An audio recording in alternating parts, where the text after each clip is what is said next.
Chapter 1. The ill-fated story of the main character Eiji begins 10 years after the end of the world. Chaos and devastation reigns around. In the midst of this confusion, the only thing missing was the attack of a demon of an incomprehensible nature and unknown power. Alas, the encounter with the terrible creature was rapidly approaching.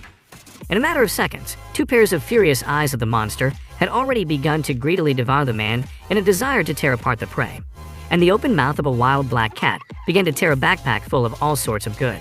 By the way, very necessary. In an unsuccessful attempt to repel the demon's attack, the man decides to run.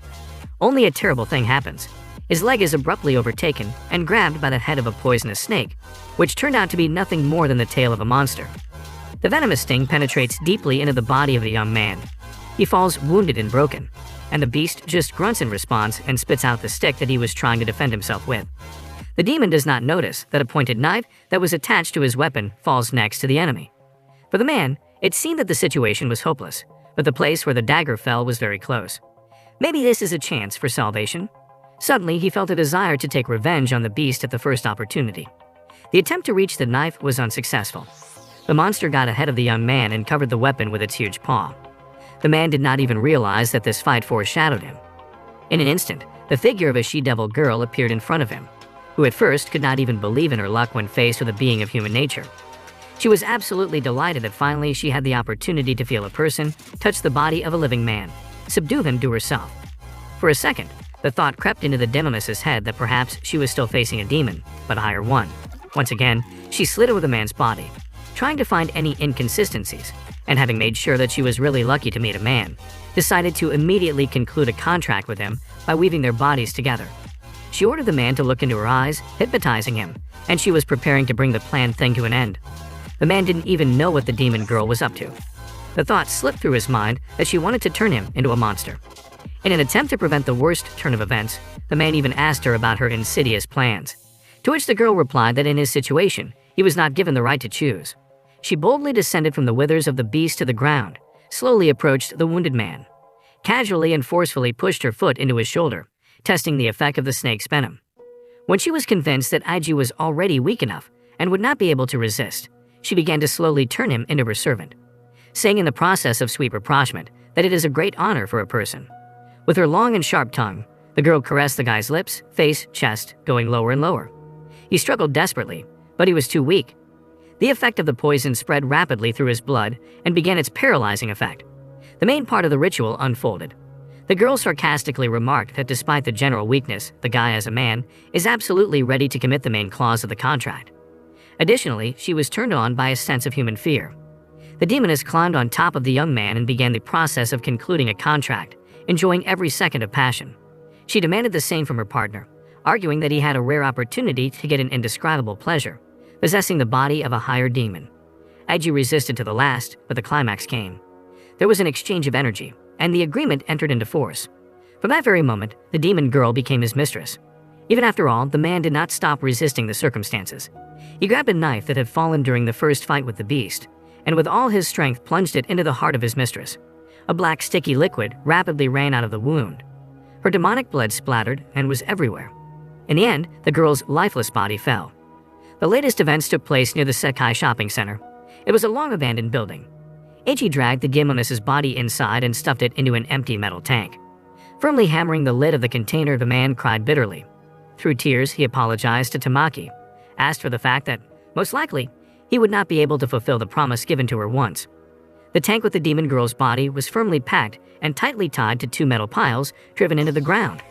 Only the thought that now he would not be able to protect Mio was deeply embedded in the man's head. Chapter 2. Let's go back to the background a little. The invasion of demons began immediately after the gates of Abaddon opened. This happened 10 years ago, with the appearance of a giant crevice in the heart of the Pacific Ocean.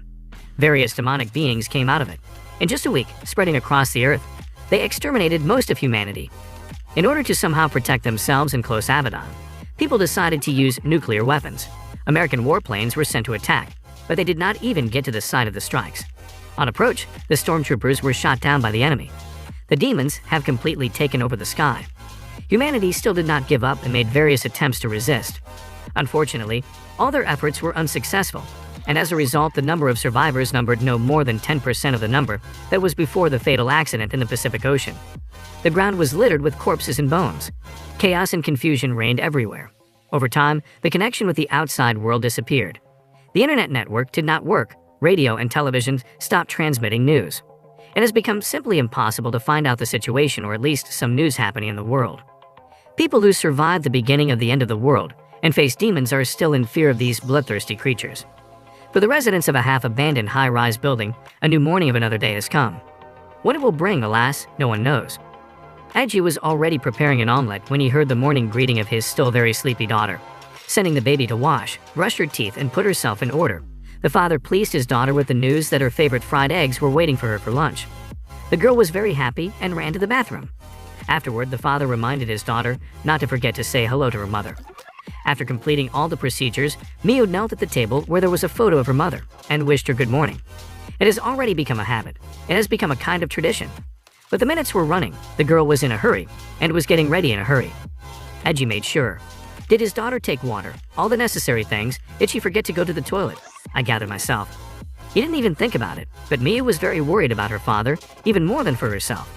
Finally, he made sure that everything was securely closed, and the family left the apartment. It was only necessary to raise your eyes, and you could see how the sky is dissected by various demonic evil spirits. A gigantic fish was moving just above them. And it became interesting whether this fish is a monster, and how dangerous is it. These creatures were moving so close, but there was no time to think, so the father and daughter, holding hands, went to meet the new day. On the way to kindergarten, Miu asked Eiji how soon he would pick her up. The father replied that when the hands of the clock would look down. My daughter was quite satisfied with this answer. They reached the kindergarten, where they were met by the teacher and said hello. Eiji thanked the woman for looking after his daughter so carefully, and she in turn wished the young father good luck and extra caution in his dangerous work. The man and his daughter said goodbye, and he promised her that if they met toy rabbits, he would definitely bring them home, which the girl was very happy about. In the plans of the search group where Eiji worked, a detour of the Southern District and the shopping center was scheduled for that day. The commander immediately warned that no one should go alone. This attitude did not concern the guys from the squad as much as Eiji himself. He was stubborn and fearless, and didn't want to take anyone as a couple. He was satisfied with independent outings, and he also took on all the risks.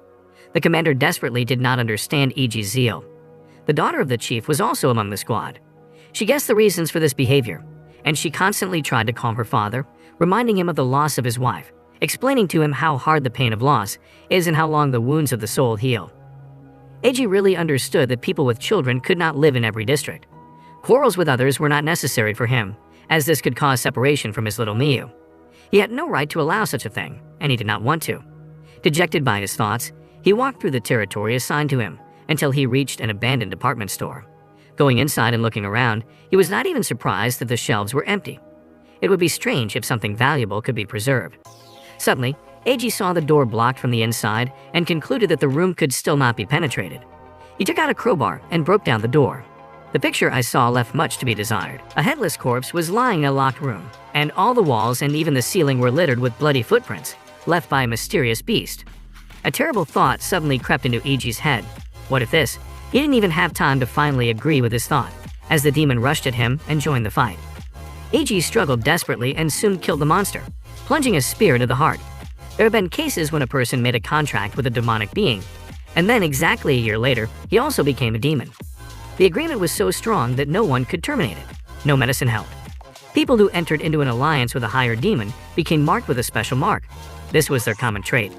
Eiji looked around, found a decent supply of food, a keychain that would be a gift for Miu. But then again another thought took hold of his mind. You remember that the marked people lose their minds and begin to hunt their fellow humans, killing them. But the worst thing is that family members can become the first victims of the hunter himself. Eiji thought about it. The mark on his chest reminded him that there was very little time left, and soon he himself would become such a monster.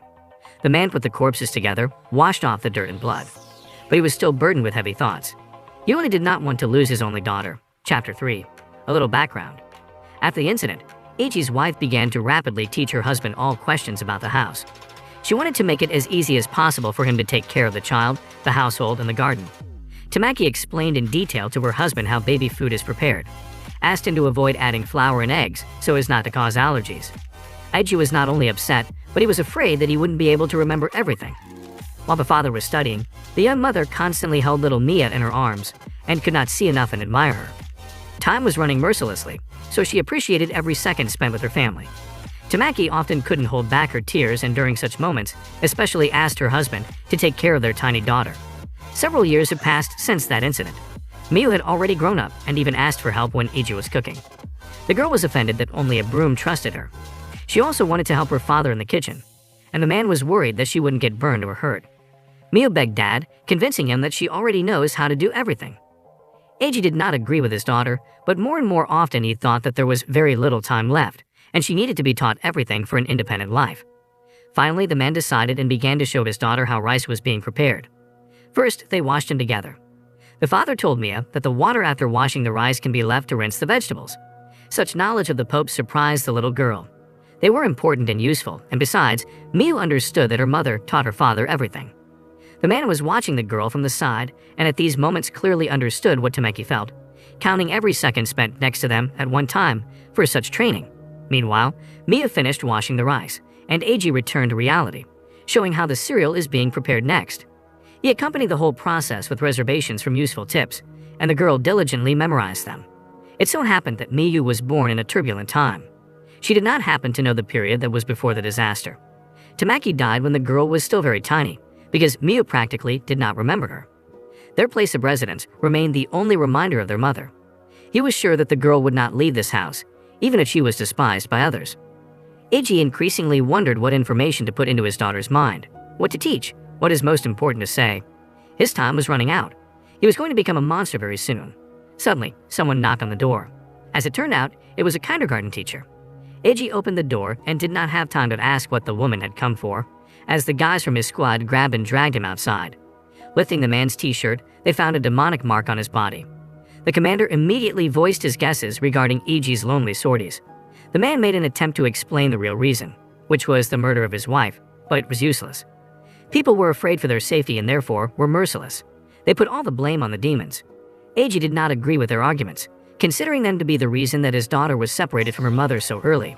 A worried Miyu appeared from behind the door and began to wonder what was going on with her father. The man tried to calm his daughter and promised the commander not to make scenes in front of the girl. The teacher approached Eiji, and I apologized for my deception, said that Miyu would live in an orphanage from now on, and when a suitable family was found, she would be given to other parents. The man approached his daughter, knelt down and said, in general, it was about working in another city, about leaving for a while, that she would stay in kindergarten until his return. The girl was crying. She wondered when he would return. The only thing Eiji could say was a promise that he would definitely come back for her. Mayu believed her father. They loved each other very much. The moment of parting for two was very difficult. Chapter 4. The guys from the squad dragged and locked Eiji in the Sekai shopping center. As a man did not ask to be released, they did not even think of letting him go. The commander said that from now on, all those turned into demons will be locked in this room because it is impossible to escape from it. At parting, the boss threw him a knife as a sign of their past acquaintance. Eiji was very angry, offended, and promised to take revenge as soon as he broke free. The commander openly doubted his words and offered to wait for the first transformation. Eiji was left alone. Looking around, he saw a mountain of dead creatures. They were all decomposing. The stench was unreal. There was no desire to figure out whether this place was a cemetery for people who had received a demonic mark, or whether all the corpses found were dumped here. The simple thought of death was swarming with despair. In addition, there is a tank with the corpse of his so-called mistress. Eiji is completely drooping. The prospect of dying next to the demoness who turned him did not please the man in any way. He desperately wished he had drowned her pathetic body in some river. Looking further, Eiji felt the handle of the knife. At that very moment, he had a clear idea of why the weapon was thrown to him. The guys wanted him to kill himself. In any case, again, he was not given a choice. Moreover, neither water nor food was left for Eiji. Thought after thought attacked the man's head. For a moment, he imagined the last moments of his Tamaki's life and thought how painful her torment was. Memories from their life together flooded in. He remembered how his wife's transformation began. Tamaki undressed and showed how her always beautiful body was gradually covered with coarse scales. She wounded herself, tearing off the growths until they bled, but everything was unsuccessful. The crust was growing again. Tamaki was so afraid of losing her feminine appeal, slowly turning into a monster. She thought Eiji would stop loving her. In special moments of frustration, she even asked her husband to leave her. But a man was always ready to prove to his woman that he passionately and immensely loves her in any form and in any condition. He reminded the woman of her daughter, assuring her that she was needed not only by him, but also by their child. After that, the couple passionately loved each other, giving themselves completely, without a trace. Each time their closeness was like the last for them. They gave themselves to each other to the last drop, so that after parting there would be nothing to regret. Eiji was so immersed in his memories that at some point he thought he saw his Tanaki. It was as if a naked young girl was kneeling against the wall. Eiji walked up to her and spoke. When the girl turned around, it turned out that she was already transformed. The reaction was swift, and a sharp claw passed under Eiji's eye. Blood began to flow. Still fueled by hope, the man called her by his wife's name. Yes, it turned out to be Tamaki, his native Tamaki. Only the woman could not immediately understand who was in front of her. Suddenly, I remembered again the last meeting with the guys from the squad, when his beloved was leaving. She stood in front of them with her hands tied and waited for her inevitable fate. To come to the people's court was her decision. He knew for sure that the woman's heart was breaking. She heard her beloved husband crying behind her to come back, and their tiny daughter is crying in his arms, but she didn't dare turn around. Tamaki's decision was both right and cruel at the same time. Otherwise, victims among the closest are inevitable. The woman could not allow this. The last words Eiji was able to say were a promise to take care of their little Miyu. How he did not want to let go of his wife, his beloved woman, the mother of their child. But 3 days passed unnoticed. All the forces were running out. Suddenly, Eiji imagined something. Brushing it off, he decided he was just hallucinating. But no, there was a distinct thud in the tank with the corpse. Suddenly, the man recognized the laughter and the voice of the demoness. Eiji was really scared, and the girl maliciously informed him that he did not even hope to get rid of her so quickly. All because from that cherished moment their lives are closely intertwined, not only spiritually, but also physically. The demon girl shared another piece of news. As it turned out, a person cannot fatally strike higher demonic beings. Meanwhile, Miyu missed her father very much. It got to the point that she refused to eat. No matter how the teacher tried to persuade the girl, she was still grieving and constantly crying. She lived only in the hope that Dad had never deceived her, which meant that he would definitely come back for her. Chapter 5. Inexplicable events were clearly taking place in the mall. Eiji was completely confused. It turned out that the demon who turned him is still alive, and even trying to have a conversation with him. Moreover, she mocks him and asks him to forget his human nature.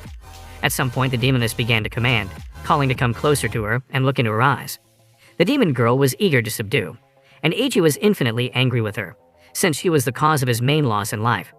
With insinuating words, the demoness began to convince the man of the opposite. She said it was his election to serve her, and on condition of his unconditional submission, he will receive absolute power over the beings of human nature. Her words angered Eiji more and more. The man decided to finish her off with a metal stake, but even here his attempt was unsuccessful. A snake jumped out of a small hole at the same second and tried in vain to grab the man with its poisonous thorns. Today, luck was on Eiji's side. At least for a split second, he thought so exactly. The demoness spoke again, and again stressed the fact of their inevitable connection to the end of existence, and also called for the release of his mistress at last. The girl did not have time to finish, as the metal pile again darted its tip towards her body. Eiji attacked. The demoness was dodging. The fight was fierce. Finally, the girl's patience broke. She got angry and declared their inseparable existence for the last time. It was easier for a man to die than to admit and accept all this. Finally, the girl said that it was worth waiting for the first transformation, and submission to her as a mistress in the future would not take long to wait. Meanwhile, she continued to beg him for her freedom from iron imprisonment. At some point, the man could not stand it and asked why she, having such strength, was still sitting in the tank. But the girl did not immediately find an answer, and so she smiled maliciously again and said that she, as a mistress, was especially pleased with submission and service. Eiji doubted the power of the supreme demon and decided to plug the lid with a cork, depriving the demoness of the slightest exit outside. At the last moment, the girl screamed that all her strength had gone into healing the wounds, and this was her first outing since the injury. Eiji fell silent. Sensing the weakness of the man, the demoness even promised to fulfill any of his wishes, if only there was at least this gap. The man's answer did not take long to wait. Eiji immediately demanded the termination of the contract, to which he received an unequivocal refusal. In return, the girl offered a choice: money, power, sex. But the man was adamant. Then the demoness went the other way and began to put pressure on his weak points. She said that his strength was running out. He had no water source and no food. She kept telling him how much he needed her help. But Eiji stood his ground. He didn't want this kind of life. I didn't want demonic monsters to spread across the earth. In such verbal skirmishes, their day ended. The next day began with the addition of a new demonic corpse. The latter were dumped through a special pipe. The girl, using her snakehead, again made her way through the narrow opening of the lid and reached for the fresh corpse. Before AG even noticed, the demoness had already bitten off a piece of meat from the corpse's body and started eating, saying that it was very tasty. She invited him to join the meal, but the man stubbornly refused. Eating dead meat was beyond his strength. For a demon girl, his behavior was incomprehensible. Moreover, he was on the verge of exhaustion and death. IG was sitting by the wall with his head down and just dropped questions. As long as the supreme demon was in front of him, he could ask her questions. For example, why did demonic creatures attack people and why did they turn them? Oddly enough, the girl answered. She explained that with the conversion of people into demons, their personal and general magical powers increase. Then E.G. asked how many people the demoness had killed personally. She was embarrassed and tried to evade the answer, justifying herself with personal reasons, hiding behind some of her own circumstances. And then the girl decided and admitted that meeting him was unusual for her. And if earlier she could restrain herself, then when she saw him, she lost all control over herself, and at the moment of their meeting, instincts controlled everything, no more. This news stunned AG. It turned out that he was the first man she turned. He couldn't believe that he had stumbled upon a flighty demon girl who was looking for special adventures. The conversation had exhausted him completely. The feeling of thirst was incredible. AG rolled to the floor in complete impotence. The situation was in the hands of the demoness. She immediately tried to use the incident for her own purposes. After waiting for the most convenient moment, when the man was as weak as possible, but still conscious, she told him the following news. The girl whispered that the process of turning a person into a demon could be accelerated. The blood of a higher demonic being helps in this as well as possible. Before she could finish her sentence, she was already piercing her tongue with a sharp claw. Opening AG's mouth, the demoness bent over him. Drop after drop of her demonic blood slowly fell into the man's mouth. The scariest thing was that the situation was inevitable and irreparable. Chapter 6. The demon girl continued to say that the more he drank her blood, the faster the conversion process would take place. And after that, his suffering will go away, and they will leave their place of imprisonment together, take revenge on the offenders. Blood was slowly trickling into E.G.'s mouth. Suddenly, there was a noise. Another corpse was flying down the pipe. There had to be a corpse. A little girl fell out of the hole. When she fell, although she landed on the body of a snake belonging to a demon girl, she was badly hurt. E.G. got up and saw that it was his Mayu. First of all, the man tried to find out why the girl was in this place. But the baby burst into tears, not fully believing that she was finally seeing her own father. She cried harder and harder, through tears, asking why he didn't come home from work to pick her up. She thought that he had deceived her, and therefore decided to go in search of him on her own. Even E.G. couldn't hold back his tears. Hugging each other, they cried for a while. Suddenly, Mia remembered that she had brought rice balls in case she found her father, and he would be hungry. The girl took out a bundle of food and gave E.G. water. The man quenched his thirst and then attacked the rice. The demoness was angry about what was happening. She missed her opportunity again. After all, there was very little left before the transformation. Then the girl took one rice ball and took it to the demoness, assuming that she was hungry too. Edgy was very scared for his daughter and tried to protect her from danger. And then the demoness had a new plan. She decided to take Mia hostage and force the man to let her out of the tank. At that moment, Eiji gagged her with a rice ball. And oddly enough, the rice seemed incredibly delicious to the girl, and she swallowed it with pleasure. For a while, all attempts on her part stopped. The man again tried to find out from the girl how she got to this place. Mia said that she heard the conversation of his commander and understood from his words where he was. And then I found this pipe and it turned out to be here. Now Eiji has an idea of how to get out of the trap. The demoness had her own views on possible ways of liberation. Suddenly, a noise was heard. It was outside the building. Eiji thought for a moment that it was a helicopter, but the demon girl was familiar with the source of the sound. She said that some annoying bugs were making such a noise and encouraged that now their area would become another food base for these creatures. The guys from the squad also heard an incomprehensible noise and began to look out for where it was coming from. Suddenly, everyone saw a moving black cloud, and then the commander saw what exactly was approaching them. Their area was covered by a flock of stinging insects of demonic nature. The monster bees immediately went on the attack. The leader of the squad decided that the basement would be the safest place and tried to hide there. When he saw Eiji, he asked for help. Meanwhile, the attack continued. Insatiable insects stung and stung victim after victim. The goal of their main female was to create a large army of servants. The more she converted, the stronger her army became. Every man seduced by her went under her complete subordination. The queen of the pack was delighted with the work done. She decided to show the whole world the art of true love. Chapter 7. The pipe from which the corpses fell was closed from the inside, but demonic insects tried to get into the building. Eiji hid Mia behind him and prepared to repel the attack in case of penetration of these creatures. Suddenly, one insect made its way through the pipe. The girl, seeing the monster bee, was very scared. AG decided to attack the flying creature without delay. The demoness wanted to warn about the main danger coming from the bee, but did not have time. Events unfolded very quickly, and the demoness had to help the man. Releasing the snake's head, she grabbed the insect by the paw and ordered AG to finish off the monster. The man reacted without slowing down, piercing the creature through with a metal stake. It was difficult for AG to understand why the supreme demon had saved his life. Asking the question directly, he heard that the girl did not want to die in this place, in addition to lose the only source of her magical power. She explained that AG had become a donor of her magical energy, so they could not be without each other in any way. A new monster bee flew up to the tank and began to make its way inside. The girl was afraid for her body and asked the man for help. But AG did not resist in any way that the demoness did not die. On the contrary, he wanted it. AG did not want to understand and recognize their direct relationship. But the girl once again declared that if she died, her servant would also die. This time the demoness was even more angry. But AG was also really angry. He grabbed her snake body and tried to crush her. The man doubted that there was no way to kill a demonic being of the highest rank. The girl screamed that she was telling the truth, and that only a demon could kill a demon, but not a human. AG doubted her words again. It seemed implausible to him that other demons were trying to kill their own. The demoness cringed. They tried to kill her too, and she herself wondered why other demonic creatures were hunting her. AG was puzzled by what he heard.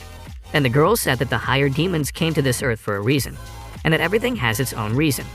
She opened up and confessed her devotion to her people to the man at the time. But she paid a great price for her trust and service. She lost a significant resource of her magical powers and personal memories. What happened forced her to distance herself from other demons and live separately. Finally, AG began to understand a little the reason for her flighty behavior. Everything turned out to be extremely simple, and memory loss could be blamed for everything. The man voiced his conclusions, but the girl did not like AG's conclusions. Lowering her head, she frustratedly recognized herself as an outcast, emphasizing another similarity in their destinies. The man clearly did not expect such a turn in their conversation. Everything I heard looked like an unreal coincidence. Anyway, the annoying insects did not stop attacking the doors. AG understood that there was no time to lose, and even if he doesn't understand the essence of all these demons, he still has to do something to save them. Suddenly, he asked the girl her name. Then he warned that if there were creatures similar to her, he would not be able to distinguish them. The answer for the man was a new surprise. As it turned out, all beings of the highest demonic nature are forbidden to give their name. For them, the most valuable information is their name and contract. Then AG decided to give her a name, Chemra. The demon girl was not against such treatment. She only demanded one mandatory detail, a trifle in the form of a small verbal addition, mistress, and maliciously noticed that this binding is always necessary, as an important component of the appeal. AG could not stand such mockery and decided to call her even simpler, namely an empty-headed Chemra, which I did not fail to inform you about. The girl was angrier than ever. But then the man gave his first and last name. His daughter also told him her name.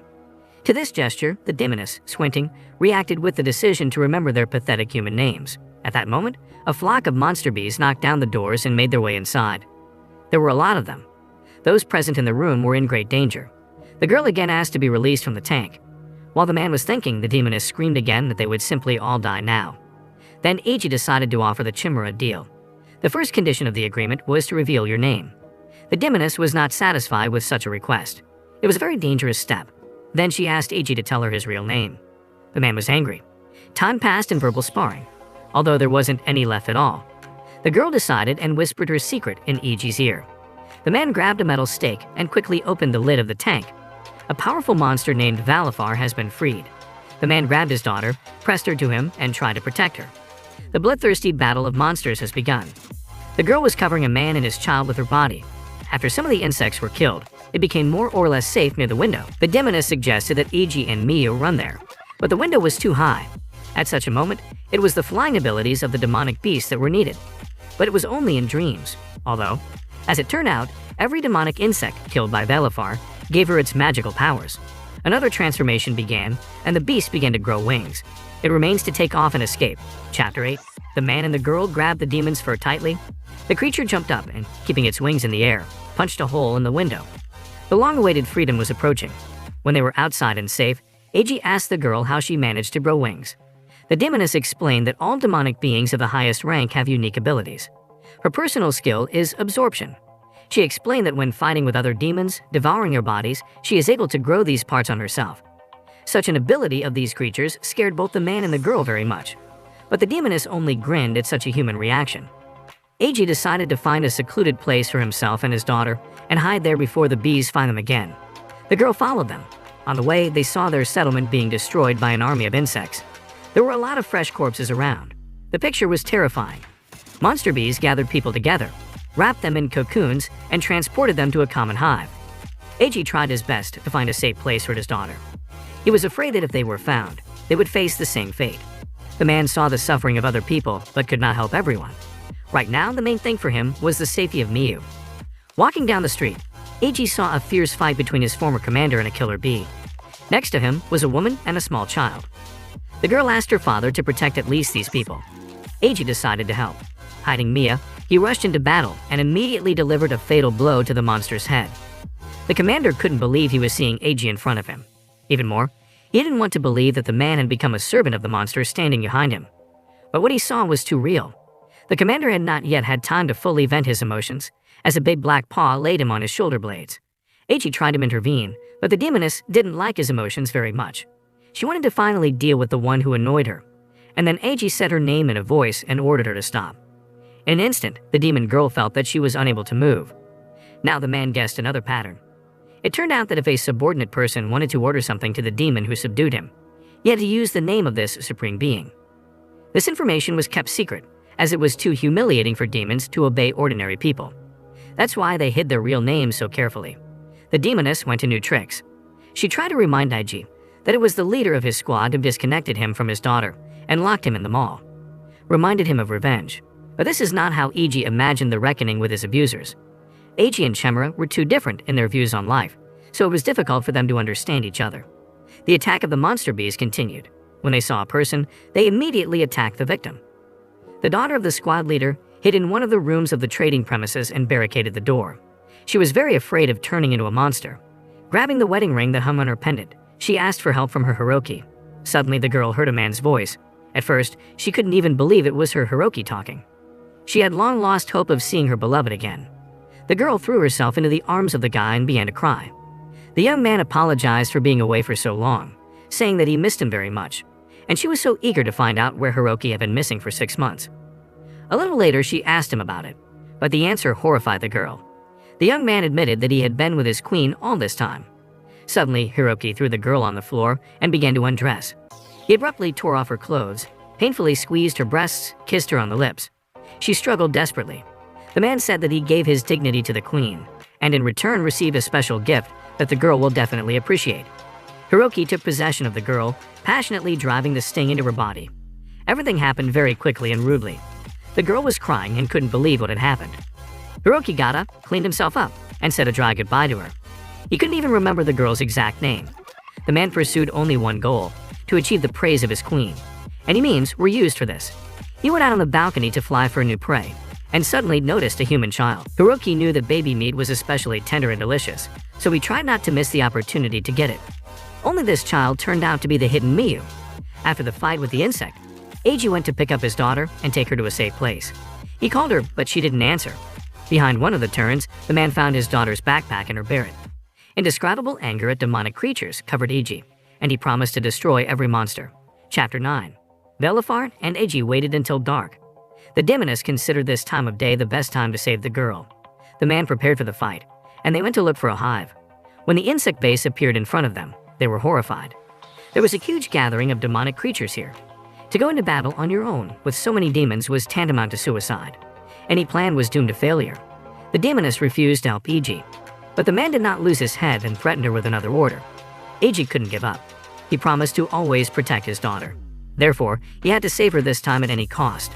The man turned to the demoness and sincerely asked for help, and in return offered his submission. The girl was alarmed by Eiji's behavior, especially the fact that he bowed his head in front of her, knowing her real name. She thought about it. Weighing all the pros and cons, the demoness could not make up her mind completely. She was especially terrified by the prospect of meeting a higher demon who wanted her dead, and Valafar decided to help the man only in case of a critical situation. But she refused to go straight to the demon lair. Eiji took offense at the girl and offered to just leave him to save his daughter alone if they were discovered before they found Mia. Then the man and the demoness moved forward. Having reached the gates of the alley, the girl again offered to give up the unsuccessful idea and return to a safe place while there is still such an opportunity. But AG has already decided everything for himself. Every new step was filled with danger. The absence of bees alerted the man. He believed that insects should sleep at night. The place was too mysterious and resembled a maze with a number of passages. The man hurried the girl. He understood that they only had until dawn. The demoness was very scared, but AG didn't pay attention to her fears and remarks. There was a noise. They looked around again and suddenly saw honeycombs filled with larval clutches from above. There were a whole lot of them. As it turned out, the insect base was arranged as follows. People captured by bees were placed in honey and were in it until they turned into demonic creatures. The supreme demon absorbed the magical energy of each victim at the same time. The girl could only imagine the strength of their leader. Suddenly they noticed that the larvae eyes had opened. An extremely incomprehensible situation was brewing. It was unclear why they had woken up. Suddenly the girl and AG heard the voice of the queen who greeted her guests. The bees immediately rushed into battle, and the man realized that the supreme demon of these monsters knew that they would come. The chimera was confused and could not figure out what to do, run and escape, or it was useless to do something. AG demanded that the queen return his daughter, and she just admired his fearlessness. The guests had their hands tied and were put on their knees in front of the queen. Turning to the man, she noticed that she herself is a very large mother and understands parental feelings perfectly. She also said that their fate depends solely on AG's behavior.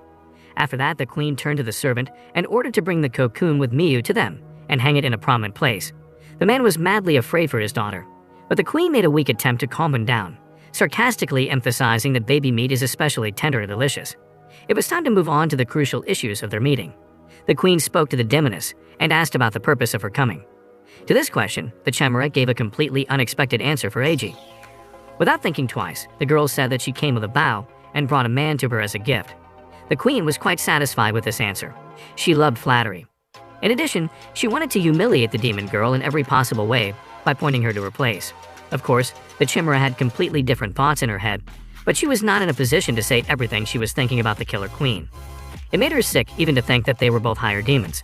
And then the queen stretched out her lower paw on the girl's head, bowing her as low as possible to the floor, and threw a farewell phrase with the wish never to meet. Humiliated and angry, the chimera could only agree. The girl's hands were freed and escorted out of the throne room. She only managed to throw a couple of farewell phrases to AG with displeasure and left. But mentally, she asked the man to use her name, but he was silent. AG tried again to ask the queen for his daughter's freedom. He would do anything to keep Miyu safe, but the queen quickly stopped all his requests, making it clear that he had no rights. And then she noticed that she was in an excellent mood and was not ready to kill a brave and strong man of human nature. The queen wanted to turn AG into her servant, and in return offered freedom to Miyu. She passionately wanted to possess his body and soul. AG already understood the price he had to pay. In an instant, the man and the queen were on the soft bed of her chambers. One more moment and the woman was completely naked. The next few minutes dragged by slowly.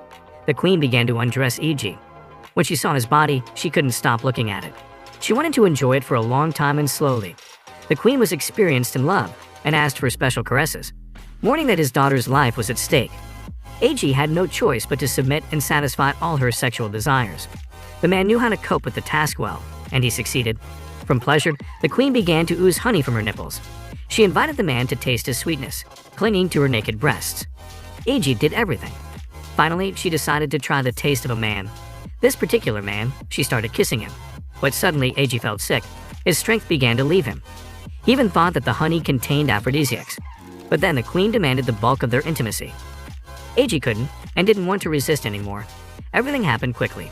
The climax has come. Only now there are some strange feelings left. The queen thought about it. She should have felt the sign as evidence that a contract was being concluded between them, but it didn't happen.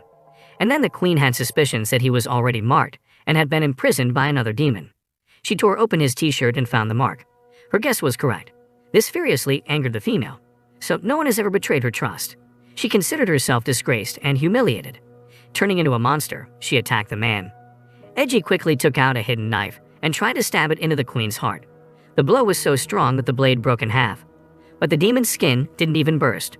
The queen became even more angry and sentenced them to death as food for her children.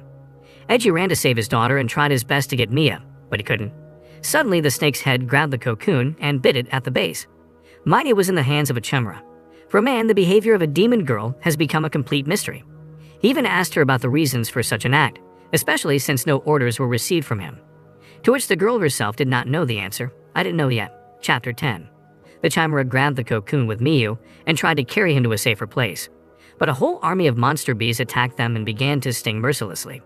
The queen flew up to the girl and grabbed her by the throat and stung her, injecting her poison, while saying that the poison this time is more perfect, and thanks to her death will be long and painful. The queen boasted that she was constantly working on her skill, mistress of poisons, and now she can produce the most sophisticated toxic mixtures for any situation. The girl fell and began to convulse, and the monster woman was only watching the effect of her poison. Soon, Eiji ran up to the girl. He picked her up and hugged her. He never heard the truthful answer as to why the Chimera came back to help. As an explanation, a simple desire to spoil the life of the hated queen would do. Only here the forces turned out to be incommensurable. Eiji was puzzling over a way out of this situation, and then the thought came to him that there was only one way that would save their lives. It was to drink the demoness's blood and speed up the process of his conversion. The man was ready to take this desperate step. They were all in imminent danger of death anyway.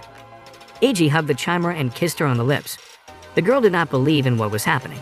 It both pleased and surprised. They kissed and he drank her blood. In those seconds, the process of Eiji's transformation began. Finally, the man turned into a monster. The girl was delighted with his greatness and strength. Immediately, a fight between the two demons began. The queen underestimated her opponent. Soon his fangs sank into her sting, and he pulled it out. The ruler of poisons in anger decided to use her main weapon and released her particularly deadly composition. A poisonous fog enveloped the entire room and slowly crept up to Eiji. The poison was so strong that it could dissolve even bones. One touch, one breath was enough. The queen was so clouded by revenge that she began to destroy the hive from the inside with her poison. Eiji tried to bring the Chimera and Mia outside, but it turned out that the girl was immobilized. Then the man grabbed the Chimera in his arms and threw it out of the alley with all his might. He only managed to ask her to take care of his girl. The poison started killing Eiji. The queen was surprised that the Chimera managed to escape again, even at such a price. After all, it was a shame for the higher demonic beings to receive such help from humans. The queen reminded the girl of their mission on this earth and continued to humiliate her. Of course, the woman did not realize that the Chimera, along with the magical power, had lost her memories. But the girl did not like to give up, and at one point stated that she and Eiji have a special connection, and he should not be underestimated, because he is a very strong opponent. The girl's words only made the queen laugh. Suddenly, on her hand, the monster woman noticed the destructive effect of her own poison. She couldn't believe what was happening. Eiji turned out to be alive and was coming to her, and she was poisoned. The man wrought the sting torn out the day before and ate it in front of the queen. At the same moment, the absorption process began. It turned out that Eiji not only inherited the Chimera skill, but also absorbed the special power of another higher demon. Even the queen herself did not expect this, and yet she decided to enter the last fight. They fought to the end, until the end of the queen. Now Eiji has become the lord of poisons. With the death of the queen, all her servants died. The hive was being destroyed to the ground. Chimera and Eiji were watching. Suddenly, the girl asked about the man's future plans, and Eiji was wondering a different question at that moment. He wondered how many more of these higher demons were still alive. The girl said she did not remember all the details of the fault. But if her memory does not change, then 72 such creatures came to Earth. From that moment on, Eiji decided to help the Chimera subdue all the higher ones until he finally turned into a monster. He suggested that only in this way can there be peace on Earth, where his daughter will live in safety. The girl laughed at the man's plans, but at the same time, she noticed one interesting feature. She definitely liked this man, and I even wanted to obey him. Suddenly, Miyu woke up. The worst thing was that she overslept, but the girl hurried to tell the dream she had seen, where her dad and the Chimera were kissing. Chapter 11. Eiji and Miyu were leaving their home forever. The girl understood that this was due to her father's illness, and I wanted them to find a good doctor faster and be able to return home again after my father's recovery. Neighbors and acquaintances from the area openly shunned them, even drove them away. As a result, they had to go outside the fence. This had its price. The father and daughter will not be able to return home anymore.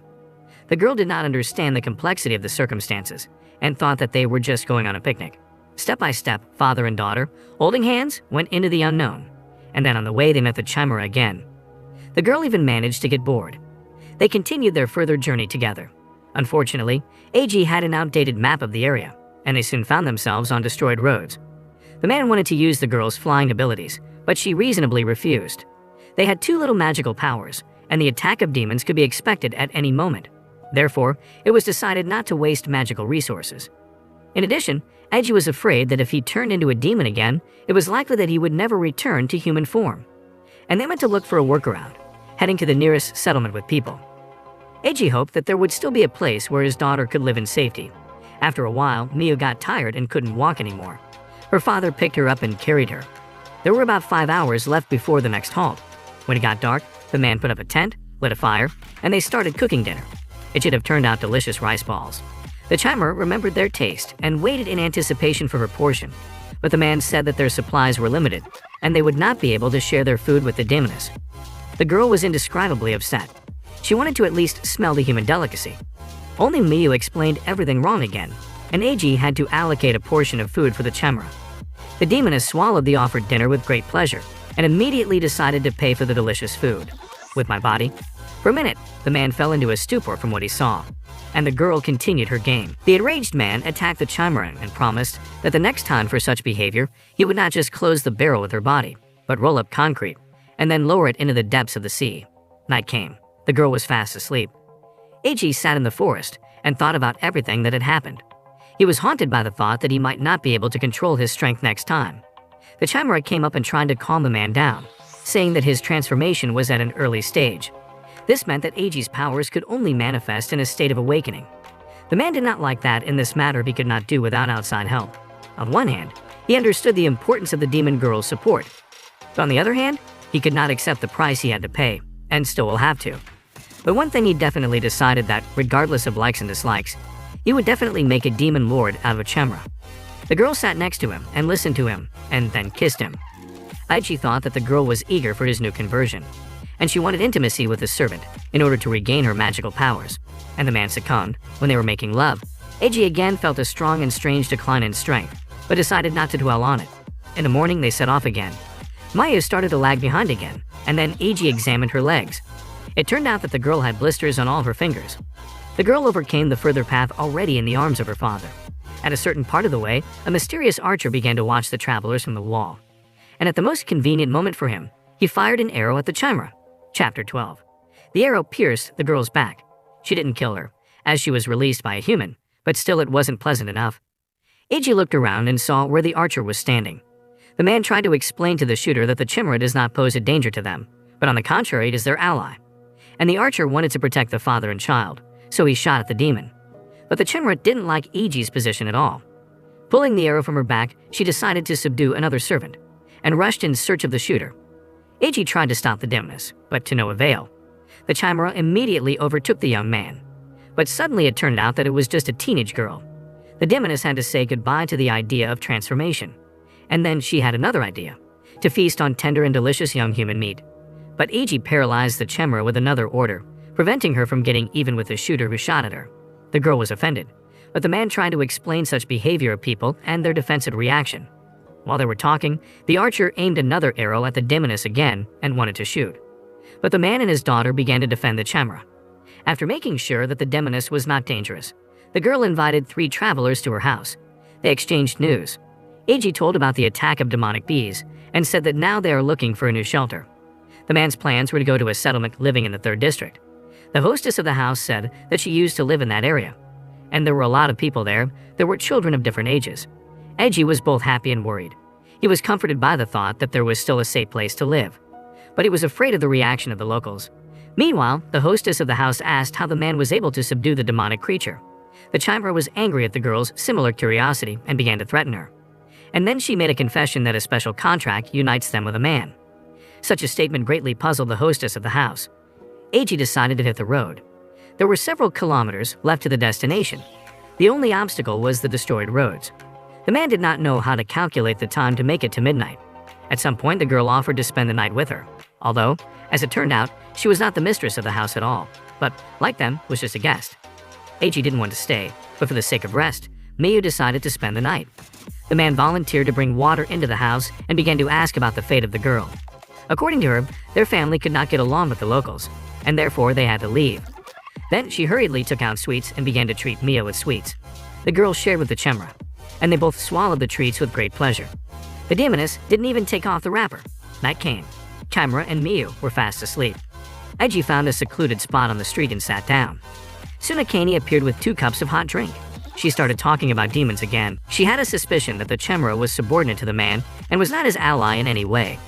The girl tried to find out all the information in a special way. She offered Iji her body if he would share the secret. Akane began to undress, but suddenly the man noticed a demonic mark on her hand and traces of the beginning transformation. Then the girl shared with Iji the reasons and the secret desire to take revenge on one higher demon. Chapter 13. Iji started asking for details. It turned out that 4 months had passed since the appearance of the mark on Akane, and her hand was already completely covered with scales. The girl was surprised that the man was not horrified by what he heard and saw. And then Iji showed her his mark. The man told a personal story and tried to explain why he accepted the transformation. After hearing that Iji was fighting with a higher demon, the girl began to beg him to share his knowledge about the weaknesses of these creatures. Akane wanted revenge for the higher demon, for the murder of her parents, for the demonic mark given to her. She was ready to make any sacrifice for the sake of paying the offender. The girl again began to offer herself in exchange for killing the demon. Iji denied her intimacy and covered her naked body, and she didn't understand his reaction. After all, everything testified that the man has enough reasons to kill these creatures. But Akane did not know yet that with every high demon killed, all his servants also perish. Iji hugged the girl and tried to comfort her. There was less and less time for each of them every day, and the chances of salvation did not appear. A Chimera saw a solitary conversation between a man and a girl. Iji began to ask about the supreme demon that marked Akane, but she promised them an early meeting, because he came to her every day at midnight. The man reacted very quickly, especially when he looked at his watch. The time of the demon's appearance was inexorably approaching. Iji really understood what kind of trap they had fallen into, but it was already too late. Akane burst into tears and said that this was her last chance to defeat the monster, and that's why she decided to take such a desperate step. Iji was lost in thought. He didn't know how to do the right thing. Wait for the demon to appear or attack first. In any case, the most important issue for him was the safety of his daughter, and he first of all ran to her. Iji did not have time to reach the room where Miyu was resting, as he was grabbed by an unknown person by the throat on the way. As it turned out, it was the same supreme demon. The monster was interested in the appearance of an outsider man in the house of his fiancée, and he decided to immediately deal with the visitor. But Akane tried to stop the demon. The Supreme maliciously noticed that the girl managed to make him jealous. While their conversation was going on, Iji was looking for an opportunity to destroy the demonic creature. He noticed many gaps in his defense and quickly thought of a way to defeat him. The man immediately rushed into battle with the demon. Akane only managed to shout at Iji so that he wouldn't look into his eyes. But it was too late. The man was already immobilized, being under the influence of a special skill of a higher demon. Meanwhile, when the monster was focused on his new victim, Akane decided to take revenge on him. She pulled out a knife and tried to deliver a fatal blow, but her attempt failed.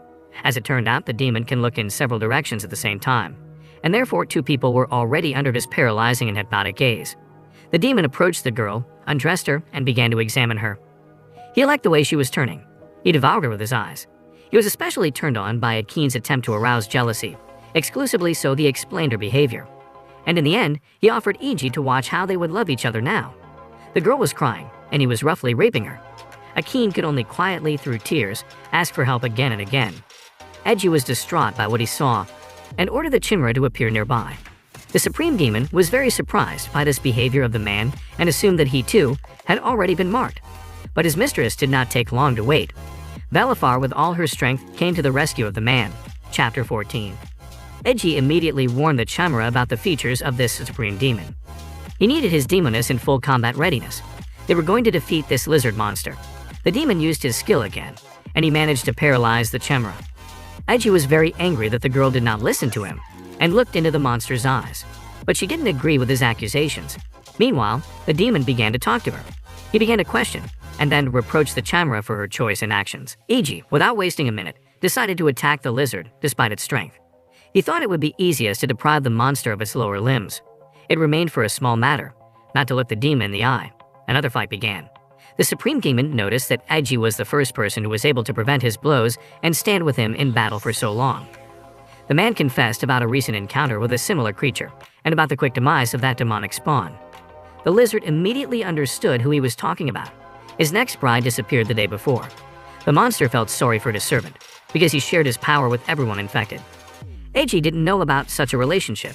It turned out that during the conclusion of the contract, not only the seizure of magical power takes place, but power is distributed at the same time. Their battle continued. In a fit of anger, the lizard said that his forces could only be divided into 5. He was always careful, kept a balance in everything, carefully monitored every process in detail. And now he finds out that his treasure, his bride, is dying at the hands of a man. The monster grabbed E.G.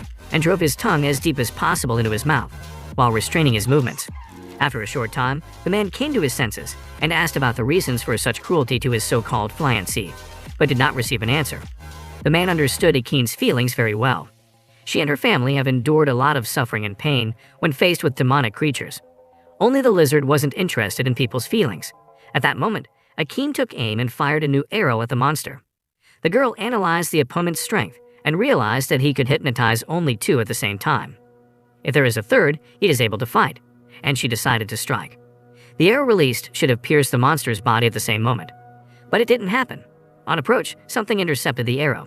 When Akine turned around, she saw 3 demonic creatures lurking on the ceiling, and she was able to see that each of them had a look like the look of her abuser. The monsters, watching everything that was happening, defended their master at the crucial moment. Akine saw the arrow she had shot stuck in the long tongue of one of the creatures. Then the supreme demon turned to the girl and introduced his 3 brides. Akine was supposed to be the 5th of them to inherit the skill of shackling from her master. And then her abuser promised the girl that tomorrow he would return for her to conduct a special wedding ritual that accelerates her transformation, because that's the only way she can become his full-fledged spouse. The supreme demon decided to postpone revenge for the 4th wife for later. Haste in such matters was not the best option, and he bowed out and left the meeting place. The other guests of the house were left in complete confusion. They did not understand the forces they faced and could not imagine a way out of the current situation. Chimera refused to help at all and decided it was better to sit in a secluded place. But Edgy again reminded them of their opponent's magical abilities. Akine was crying helplessly. The man sincerely sympathized with the girl and only thought about ways to help her. The Chimera, realizing the hopelessness of the situation, appealed to E.G.'s common sense in every possible way. She even decided to remind about Miyu, said that at this rate, the girl could soon become a complete orphan. But the man decided to fight to the end, for the sake of people, for the sake of his daughter's future. Then, Miyu woke up and saw E.G. getting ready to go somewhere again. The girl was very upset by this, but her father promised to come back to her tomorrow evening. The Chimera was furious with the man's behavior, and he no longer paid any attention to her objections. Meanwhile, the lizard, pleasured by his 3 wives, dreamed about how another wife would join him tomorrow. Chapter 15. The girl remembered how it all started, that first ill-fated meeting. Then the girl's parents were still alive and tried to stop the monster, protect their only child. But the lizard, dissatisfied with the reaction, killed them on the spot. Akane did not stop crying about herself, about her powerlessness, about her dead parents. She still had no idea what the future held, but she was already infinitely afraid of it. Her transformation has almost taken place. At some point, Akane thought about escaping again. There were no other options. She called E.G. and handed over the map of the demon's estate, and also asked her to destroy her abuser at any cost at the first opportunity. But the man was going to do it anyway. E.G. and the Chimera went in search of the lizard and soon found themselves near its shelter. It was a tunnel overgrown with greenery and moss. There was a lot of water inside. The Chimera refused to go forward because it was afraid of water. The man did not want to understand her fears, but still decided to somehow simplify the situation and offered the girl his hand. The Chimera grabbed onto E.G. with both hands and followed him step by step. The water was cold and unpleasant, and suddenly it seemed to the girl that something was clinging to her leg. She screamed in terror. E.G. tried to calm her down, but they were no longer alone. A lizard-like monster was looking at them. The man again reminded the Chimera that it is impossible to look into their demonic eyes. The girl tried not to move away from the man and hold on to his hand. But in an instant, the demoness was shackled at the feet by the monster's tail and was rapidly carried away in his direction. E.G. was left without the help of a Chimera. The situation was getting more heated by the minute. The lizard-like creature's tongues began attacking the man. At some point, E.G. was severely wounded in the leg. The Chimera looked into the monster's eyes and was already under its full magical influence. The man was very upset by such carelessness of the girl, and the creature just grinned and invited E.G. to look at his face and into his eyes too. The spear tongues went on the attack again. The man fought back as best he could, while frantically sorting through the ways of at least some kind of attack from his side, as his strength was depleted and more injuries were added. E.G. understood that it was necessary to avoid direct eye contact, and he had the idea that if he illuminated the surrounding water with his flashlight, he would be able to see what was happening on its surface. The water will mirror not only what is happening, but also protect his eyes, hiding them from direct eye contact. The monster's attack continued. The man managed to grab one of the opponent's tongues, and he pulled it sharply. This allowed the chimera to be freed from the trap. The girl fell into the water and began to whimper, but Eiji didn't have time to listen to the demoness complaints. Two more lizard-like creatures remained among their opponents. They had to be finally dealt with before the appearance of the Supreme Demon. Eiji thought about the fact that he was only able to free Chimera because he himself was safe. If they were caught at the same time, they were dead. Chimera said that if it happens one more time, she'll kick those beasts' asses with her superpower. Egi stopped her. He said she wasn't allowed to turn into that huge and stupid monster. He was indignant and asked why he was stopping her. Eiji reminded her of how that lizard had fixed her up for himself. As it was, it had a lot of eyes, in addition to an increase in strength, making it easier to catch her. Like a snake without eyelids, he told Chimera not to look directly at the monster, but to look at its reflection on the surface of the water. Eiji listened and said that the beast was getting closer. The Chimera said, no matter how well they predicted the moment of attack, dodging would be quite difficult here. Eiji replied that in any case, they should know when to fight back. He advised her not to move, because if there were waves, he wouldn't be able to see anything at all. He saw again the beast he had just killed. He and Chimera rushed towards the exit. The girl said that it was still very disadvantageous to fight behind enemy lines, because they knew what they were doing. And as soon as they were outside, they would immediately reconsider their strategy. When it was only a short distance away from the exit, a voice rang out, claiming that they wouldn't be able to escape from it. The monster's eyes emitted the magic spell, Restraint. The fugitives felt that they couldn't move. The black shadow with violet eyes on the surface of the water looked ominous. The voice said, addressing them, a traitor to his people on the side of the one who had taken his bride. He hadn't expected her to come all this way. What should he do now? After so much waiting, he would leave them alone with his deepest research into the world of favoritism. He ordered his underlings to take the captives to the laboratory. He added that he often conducts research on how to effectively control people. Also in the process, he conducts various experiments on humans and magical beasts. For example, he studied the difference in the ability and capacity of magic power, taking the number of individuals and heredity, the amount of magic power, the duration of use, and so on.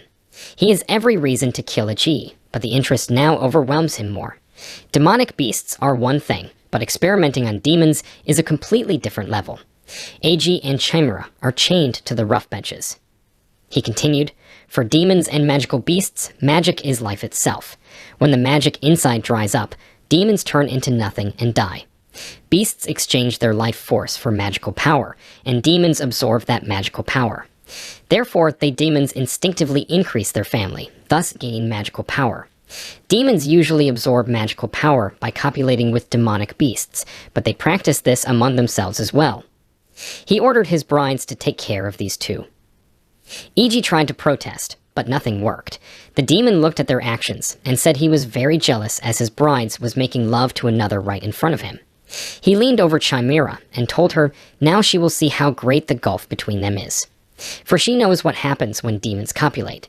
The higher demons will absorb the magical power of the lower demons until they turn to dust. Then he noticed that she was no longer a virgin. She had obviously lost both her memory and most of her power. He asked her what she thought would happen if he sucked all the remaining magic out of her. He decided to put this little hypothesis to the test. The Chimera protested. She screamed that she had no desire to sleep with the disgusting lizard.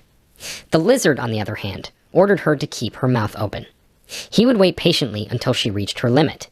He asked her if she knew the reason why humans couldn't kill demons. Demons have a core that stores magic, and it can only be destroyed by magic power. So only demons and beasts can kill demons. He asked her where she thought this core was, and he himself answered, in the womb. Suddenly, there was the sound of a flying arrow in the room. Akane, who happened to be here, shot the demon right in the chest. Eiji had ordered Chimera to use only her ears and nose. She understood him and thought that with this ability, even if she closed her eyes, she could smell him. They broke out their shackles and hugged each other. Eiji told Chimera that they had to do this. He needed her blood. The lizard thrust his arm forward and shouted that he wouldn't allow it. Just then, an arrow pierced his arm. And the girl with the bow said she wouldn't let get in their way. Eiji and Chimera merged in a kiss. The blood from the bitten lips joined together. The man's body began to turn into a demon. He told Chimera that they were now capable of fighting back. The lizard walked up to Eiji and told him that he had an inkling of what he wanted to say. The transformed man replied that the transformation only lasts a few minutes, right? But that would be long enough to kill him. The demon howled fiercely and said he would tear the man to pieces. The two clashed in a struggle.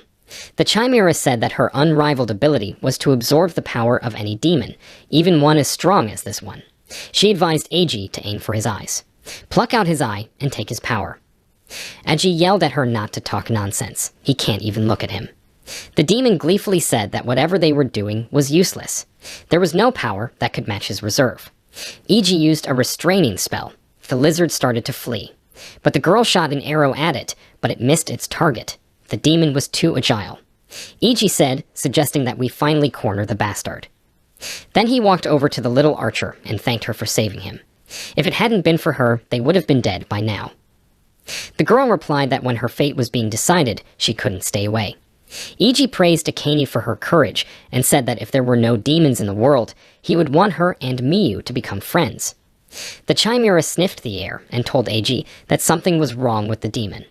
Its power is increasing. They saw a lizard that had increased in size significantly. It was so huge that the defenders needed a new strategy. The chimera hopefully stated that there were more of them, which meant the advantage was on their side. Ag realized that things were bad. The lizard's entire body was covered in a multitude of eyes. He said angrily, did they really think he could only hypnotize two people? He advised them to never measure a demon's power on the scale of stupid humans. Now he had over 100 eyes. He extended his paws towards Akane and told his bride to go to him. The chimera tried to protect the girl, but found himself thrown to the floor. The lizard turned to Akane and told her that she had been tricked by those filthy humans. He urged her to come back to him, for she was already on their side. After all, she had seen before how a man, by drinking the blood of a demon, becomes his servant. This is the ceremony of becoming a demonic creature. If the amount of blood ingested is small, the person returns to their normal form after a few minutes. He asked her what she thinks happens if it is colossal. Thus, she would be his wife forever. He told her to serve the devil. Love him and respect him and comfort him and help him. Promise to remain chaste and pure until death do them part. Their love will last forever. Ag and Chimera felt his power on them. Every muscle in their bodies cramped, and they couldn't move. Ag said that if he had remained human, he would probably be dead by now. The lizard ordered the hypnotized Akane to kill those filthy humans. Ag asked her not to listen to that bastard. He conjured her to come to her senses. The chimera said it was useless. She's his servant now. Words won't persuade her. People who have completely turned into monsters will never turn back into humans. Ag told Chimera that she couldn't use her eyes, so let her leave the fight with the lizard to him. He asked her to do something about Akane. The Chimera said that she had figured out something from his use of predation. No matter how many demons he eats, the power stays the same. The only way to get the power is to eat the demon's main organ. She said that it was like she started to feel the movement of that monster. But it's still hard for her to constantly dodge attacks in this flooded place. After all, they have to do something about this restraint to have any chance of winning. Suddenly, Ag realized that at some point, he had lost sight of Akane. He thought feverishly what to do. The only thing left to do was to kill Akane. If he didn't, they would kill him. He ordered Chimera to bring the lizard here. When Akane lunged at him, he looked her in the eye and told her that she was not a monster, but a human. He told her that right now the only one who can stop this bastard is her. She's the only one with a similar ability. And if she hears his voice, together they must make the bastard pay for everything he's done. The chimera shouted that she had brought the lizard, and that was the end of her powers. Ag told her to leave it to her and Akane. That girl's punch was noble. The lizard exclaimed that he knew the transformation ritual was a bit premature. She had caused him to lose several eyes. Ag swallowed one of the plucked out eyes to gain the steal ability. The chimera screamed that the conditions had been met, and she summoned Ag to finish off that lizard. The demon said he and the bride would repeat the whole ceremony later. He would finish off Ag first. He used restraint, but his spell didn't work. Ag used the Lord of Poison spell. He shouted to the monster that a demon as bold as him was not worthy of being in the bright world of Miyu. Chimera asked Ig if he was okay. He replied that his whole body hurt. The girl said that it was because of using devil powers. His powers had run out, so he returned to his human form. Ig said that they were lucky that the girl had awakened, but next time, if she wasn't there, they might die. He turned to Chimera to give him a shoulder to lean on. She told him that he was a very arrogant servant. He got to his feet with Chimera's help, and saw the exhausted lizard. He said he couldn't believe that he had been defeated by a pathetic human and a traitor. There was no way he could be defeated by these pathetic clowns. Eiji was genuinely surprised that he was still alive. The lizard's core cracked, causing magic to rush out. If left alone, it would disappear after a while. The immobile lizard said that he couldn't get hold of his powers that easily. He shouldn't have such extraordinary strength. Is it because he's related to him? Or maybe it's something else. He would like to know more about him. He's a very interesting subject. Eiji grinned and said, addressing the lizard that before he died, let him answer his question. He asked him where he could find a demon with scales like his. The lizard replied that there were many such demons. The chimera suddenly called out to Eiji. Akane was sitting against the wall, her gaze absent. She told Eiji that it was pitch black in here. She couldn't see anything. Akane asked him if she was still human, or had she turned into a monster. Eiji replied that she was still human. Thanks to her, they are safe. She can go back home to Miyu. He told her that she was the kindest among them all. Akane was overjoyed. He said a prayer so that Akane could attain the state of Buddha. The chimera, looking at him, said that humans have a lot of strange rituals. Who does he pray to? They say that there are only demons in this world. Miyu rushed into her father's arms and told him that she had cleaned the whole house all by herself. He praised her, saying that she was a good girl. Miyu wondered where Akane's little sister was. She still hadn't returned after he left. Eiji calmed the girl down and told her that she had gone to look for food. She'll be late, so she sent them home. And now they already have to get out of here, so he and Akane will split up. Miyu regretted not being able to say goodbye to her. Then she gave her father the letter Akane had left for him before she left. She also gave her pencils. Eiji asked her if she would like to write a letter back. The girl agreed to the idea and began to draw on a piece of paper with pencils. Eiji unfolded the letter and began to read. Akane wrote that they told her to wait, so she immediately apologized for her liberty. She had caused them a lot of trouble. But regardless of the outcome, she doesn't regret anything. All the things in this house are at their disposal. They are free to use them. At the end, she said goodbye and thanked them for everything. In addition, she informed that she prepared clothes for Chimera because she was sure that such an outfit would suit her. Let her try it on, or she wouldn't want to walk around almost naked. Eiji looked at the things left behind and thought, how could he get Chimera to wear this? Indeed, the girl flatly refused to put it all on. She would not pretend to be a lowly mortal, for she is a proud demon. However, he forced her to dress. She said that in the human world, only demons or perverts dress like this. But after all, this is the formal dress of a quite ordinary demon to seduce and confuse humans. It's not perverted at all. Eiji said that humans have strong prejudices against demons. Wasn't she afraid of being misunderstood again and having her head blown off by an arrow? Chimera replied that she would rather go outside naked than wear those clothes. However, the man used force on her and convinced her to wear the outfit. The chimera said there was nothing to do, and she would have to hide her horns under her hat. Horns are an important organ for regulating magic, but alas, she cannot reduce them. Eiji advised her not to pull the snake out of her ass in public. Miyu asked Chimera to take her hand. The demoness asked why they had to hold hands when it was still quite light. Even though she didn't like holding hands, Chimera took the girl's hand in her own. Then the little girl suggested that her daddy take her hand too, and said that all three of them would stay together forever. Eiji thought about the fact that he and Miyu would definitely break up within a year. He wouldn't last much longer than that. They won't be able to go back to their home together again. How much longer would he lie to protect his daughter's smile? Should he continue to hide the cruel truth? Eiji was practicing at the edge of the forest. The chimera watching him said that the Lord of Poisons was a terrifying power that could kill any creature. However, it doesn't work on the likes of the queen bee. Eiji thought about what they had learned about the Poison Lord. Yesterday he used poison on one of the trees and it blossomed, and the tree he used it on before that burned to the ground. Apparently, the effect of poison varies with emotion. It seems that this time, the tree withered and rotted. Just then, the effects of the transformation ended and he returned to human form. He noticed that the transformation lasted for about 15 minutes. Eiji realized something during the demonic transformation. It improves the basic physical stats and the degree of healing. He can only transform once a day, due to his small amount of magic and fatigue. As for abilities, each type can only be used once.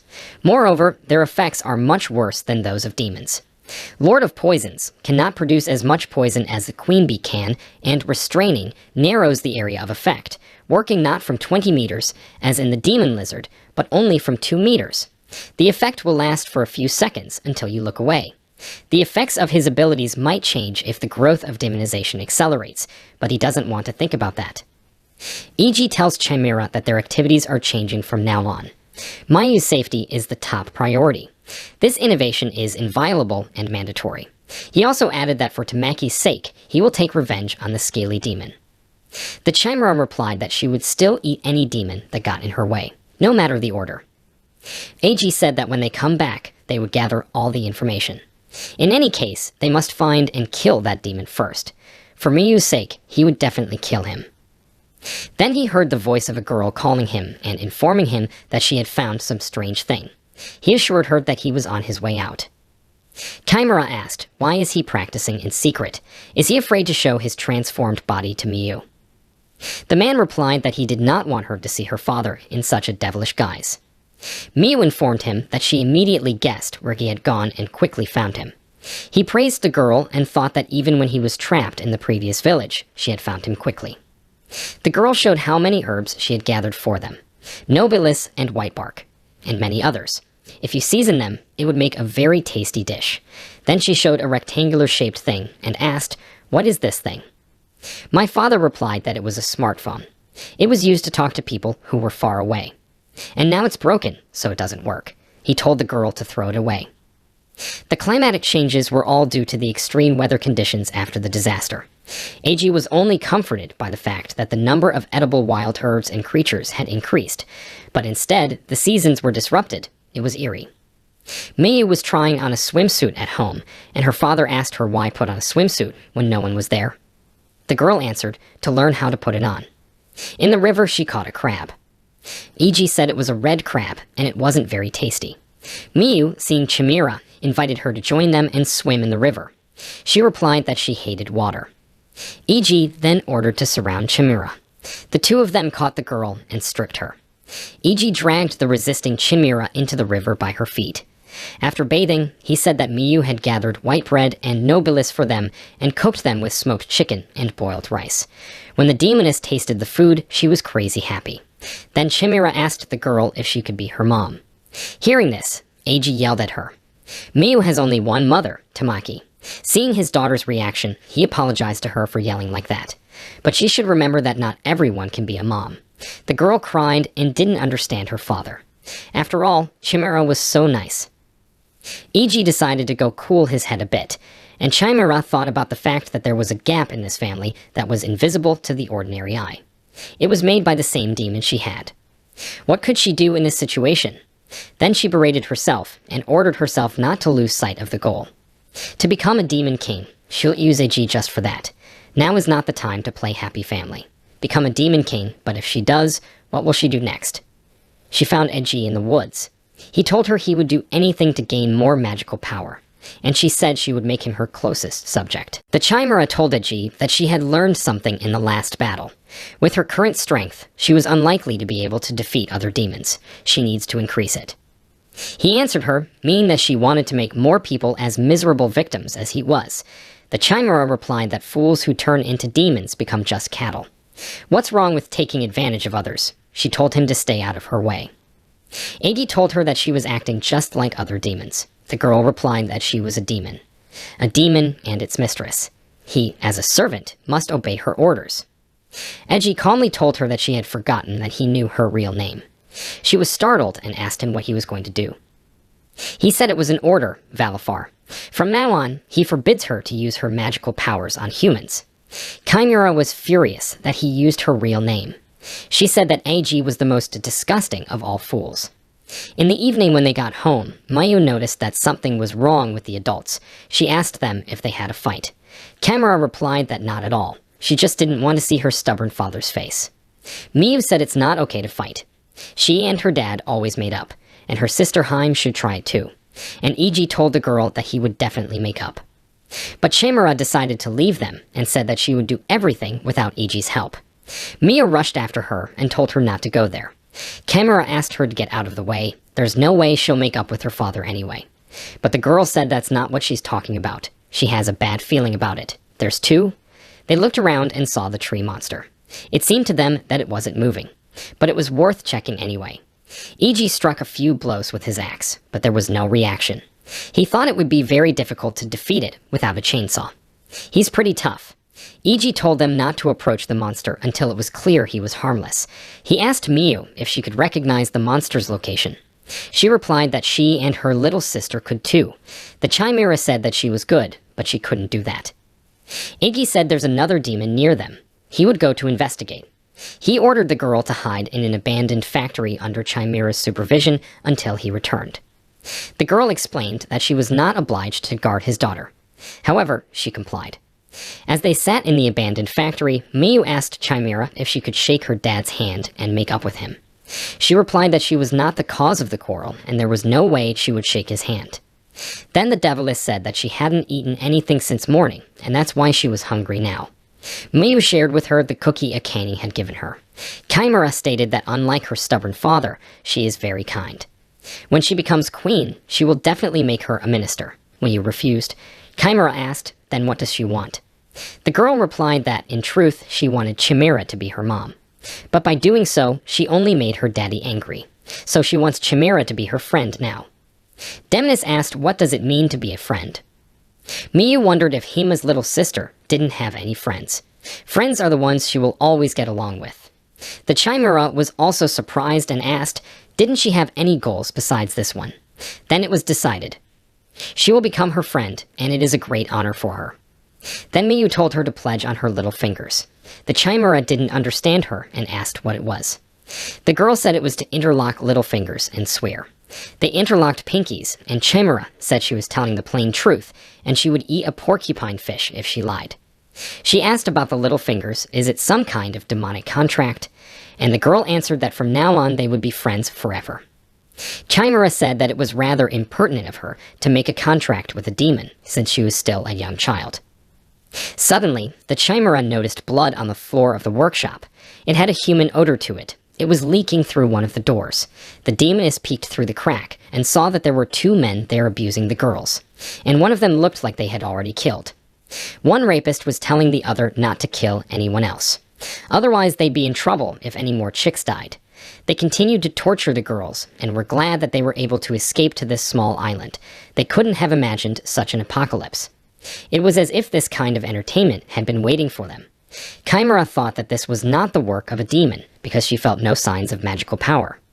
Suddenly, she heard Miyu's voice.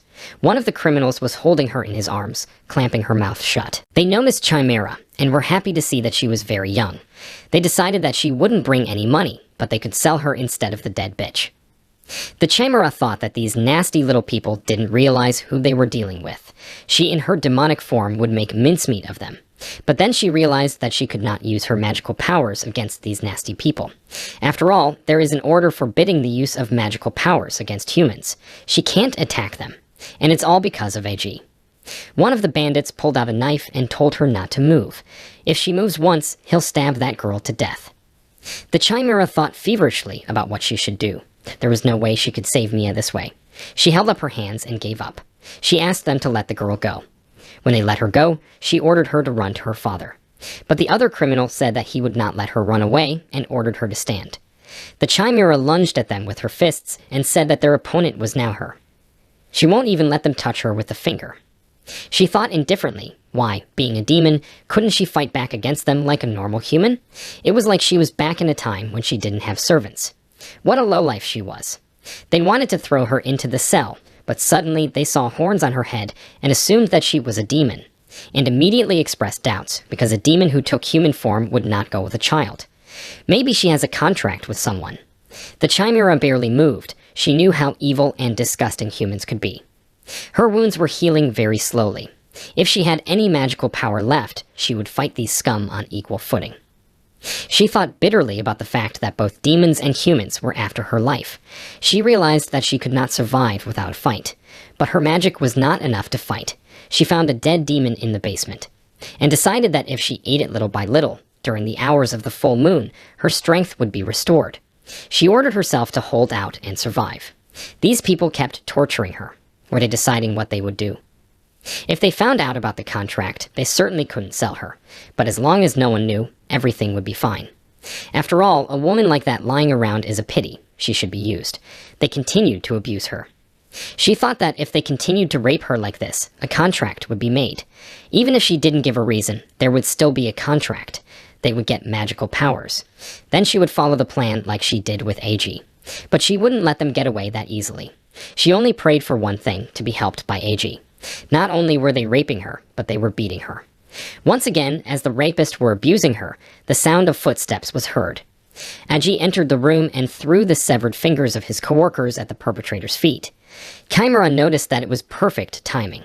Just a little more and the scumbag would be her servant. The man knocked out the rapist and beat him in a frenzy until he almost died. The Chimera asked Ajit if he could see the difference between demons and humans now. She asked him to kill these pathetic humans, who were worthless. Ajit worked the axe like a man possessed. Images of his wife and daughter stood before his eyes. He remembered his service in the army, when he had apprehended and handed over to the police a refugee from the continent, and when he'd rescued the girl and taken her to safety. How following his surgeon's orders, he had escorted the refugee away, and how he had been told that now that the 3 main continents had been taken over by demons, their main job was to protect the remaining humanity. Even if the human race perished, they must do this one with honor. Then he heard Chimera's words to him. She asked him why he didn't kill the rapist. He chopped off his thumb and told him he was still human and wouldn't kill him. AG told him to remember well. If he ever did anything like that again, he would chop off the rest of his fingers. Chimera told him he should think twice before leaving them here unsupervised. It won't end well. If he can't kill them, let her do it.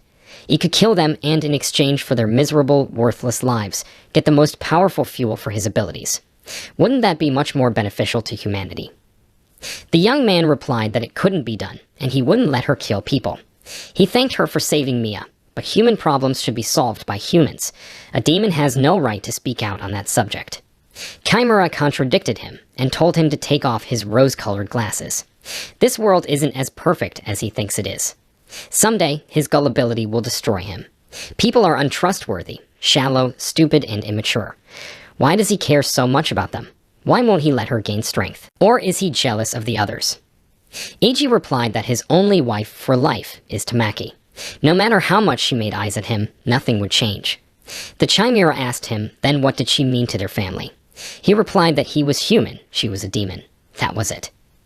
Chimera took great offense and said she couldn't see him and didn't want to. The girl quickly ran outside. She wondered why she felt so awkward. What else did she expect him to say? The captured girls were completely naked, and Eiji could only give them men's work clothes he found in the workshops. Miyu helped distribute them to the prisoners. When they had changed their clothes, Eiji asked them if there was anyone here who could drive a car. One of the girls raised her hand and said she could drive, but hadn't gotten behind the wheel in a while. He gave her the keys to the Jeep parked in the yard and told her to drive them to District 2. The demon who ruled that district had died, so it should be safe there now. The girls thanked him and asked him if he was going back there too. He replied that they still had things to do, so they had to go elsewhere. The girls asked him to convey their thanks to his companion. If it wasn't for her, no one would have found them. Eiji stood holding his daughter's hand and thought about the fact that even if he survived now, but would be weak, it was a matter of time how quickly he would die. He buried the dead and placed flowers on their grave. The girl asked her father where Sishima had run off to. When they were having dinner, she would definitely show up. She asked Eiji if he had made up with her yet. Instead of answering, he asked her before he set off, would she help him? The girl replied that of course she would help him. As they moved along the road, it was getting dark and the fog was beginning to thicken. The sweet smell coming from the forest made him uneasy. Eiji thought about the fact that he should never let go of his daughter's hand. The girl told him that she was scared. It felt like something was about to catch them. The fog is so thick she can't even see her feet. Then Maeve stopped and said that there is someone in the thicket of the forest. They came to a clearing and Eiji almost fell over in surprise. His wife Tamaki was standing in the clearing. He exclaimed that this was impossible. He asked her what she was doing here. Meanwhile, the thugs were bandaging their hands, stripped of their fingers. One of the rapists asked the others where the piece of shit had gone. He was answered. It looks like he went to the Jimenju forest. Anyway, they had their women and even their car stolen. How will they get out of here now? There's a rumor that there's a demon in the Jimenliu forest. Better get out of here. The head bandit said to stop being so crabby. He can kill them before any demon out there. He promised he'd rape and kill that freak's woman and child right in front of him. It is said that this area used to be an industrial zone when suddenly all the people who lived here were wiped out. In their place, Jimenju, trees with fruit in the shape of human heads that laugh or smile all the time, even when they fall to the ground, have grown everywhere. There is a myth about demons living in this forest who lure people to them and turn them into skull-like trees. Eiji took a step toward Tamaki. Miyu had warned him not to go there. Dad said, "What's the matter?" "It's her mom. She's standing over there." He turned to his wife and asked where had she been all this time. They had missed her so much. Eiji picked the girl up in his arms and showed her to Tamaki, saying that she had grown a lot, and that she had learned how to mold onigiri on her own, all by herself. He turned to his wife and told her not to leave them. All this time, Miyu had wanted to meet her. From behind those bushes, Chimera was watching. She saw that underneath Tamaki's image was a demon. She couldn't bear to watch it. Just as the demon was about to attack the father and daughter, Chimera jumped out into the clearing. She told the man to calm down and act with discretion. She heard the strong scent of some kind of pheromones. Tamaki's image gradually turned into a tree. The girl thanked Chimera for saving them. Eiji followed suit. She replied that she wasn't doing it for him. She was just fulfilling her pact of friendship with Miyu. She urged to finish talking and deal with the monster. Eiji said that it was because of his gullibility that he put the others in such danger. Miyu almost got hurt because of that. They can't keep defeating demons in such a deplorable state. He wants to take revenge on the demon with his own strength. The Chimera was fine with it. Humans act strange from time to time. Eiji lit a match and threw it into the forest. They hugged Chimera, and the forest went up in flames. Eiji asked Chimera about whether it was the Jimenju that was causing the hallucinations. She replied that it was the demon's work. It's a pity, but the power can only be gathered directly from the demon. The young man asked, so did he have hidden powers? Suddenly, the bandits he had beaten at the factory came out from behind the bushes. The leader pointed a gun at them and said that they had finally found them. Chimera said that she thought they had already learned their lesson. Eiji added that he should have killed them after all. The leader ordered Eiji to drop his weapon. Eiji tensed, wondering what he should do, how he could protect Mia. The bandits noticed that the maiden didn't look the same as last time. They told their leader about it, and the horns got longer, the ears sharpened, and the eyes like a cat, and then this thing that looks like a tail. But the leader said even an escort bitch like her couldn't turn into a beast that fast. But the gang members whispered amongst themselves and said that this girl was a demon. The Chimera said to them with a chuckle, did they really just now notice that? The bandits realized that they were in trouble. Suddenly, the Demensu appeared beside them. The entire clearing lit up with powerful lightning bolts. The heads of the bandits flew to the ground. Eiji realized what would have happened if he had succumbed to the trickery of this bullshit. The surviving outlaws decided to retreat and leave the forest. Their comrades were squirming in pain and screaming for help. However, the bandits rushed to duck. The ringleader fired a full clip into the hardwood in vain. The gun fell out of his hands and he fell to the grass. Eiji asked Mia if she could tell who was a demon and who wasn't. If she can, then let her avoid them and take shelter somewhere. As she ran away, she asked her little sister Haim to take care of Daddy. Chimera asked, why exactly was she wearing that stubborn brute again? The girl reminded her of her promises. Chimera nodded in agreement and said that again, it was the bratty one. Daddy's little girl, but he wouldn't need her help anyway. All of the bandits appeared to have been killed. The tree creatures had turned them all into trees. After looking at the battlefield, Eiji said that they should go to the heart of the storm. There should definitely be a demon deep in the forest. The Chimera snapped back, telling him not to tell her what to do. Eiji asked her if she thought this storm cloud was strange. Even though it's a cloud, it's not moving at all. So both the clouds and the fog appear there. The Chimera told him that it wasn't a cloud at all. It's a giant tree, and there's some kind of sinister magical power coming from it. Eiji urged the Chimera to move forward. They would definitely make it. Eiji noticed that this tree had a huge body, but no legs could be seen. An immobile huge tree is a good target. He ordered Chimera not to let his guard down. The Chimera warned him again not to point her out. Worst case scenario, she would fly away and he wouldn't catch up to her. And anyway, she likes to look down on others. But she absolutely hated being looked down on like that.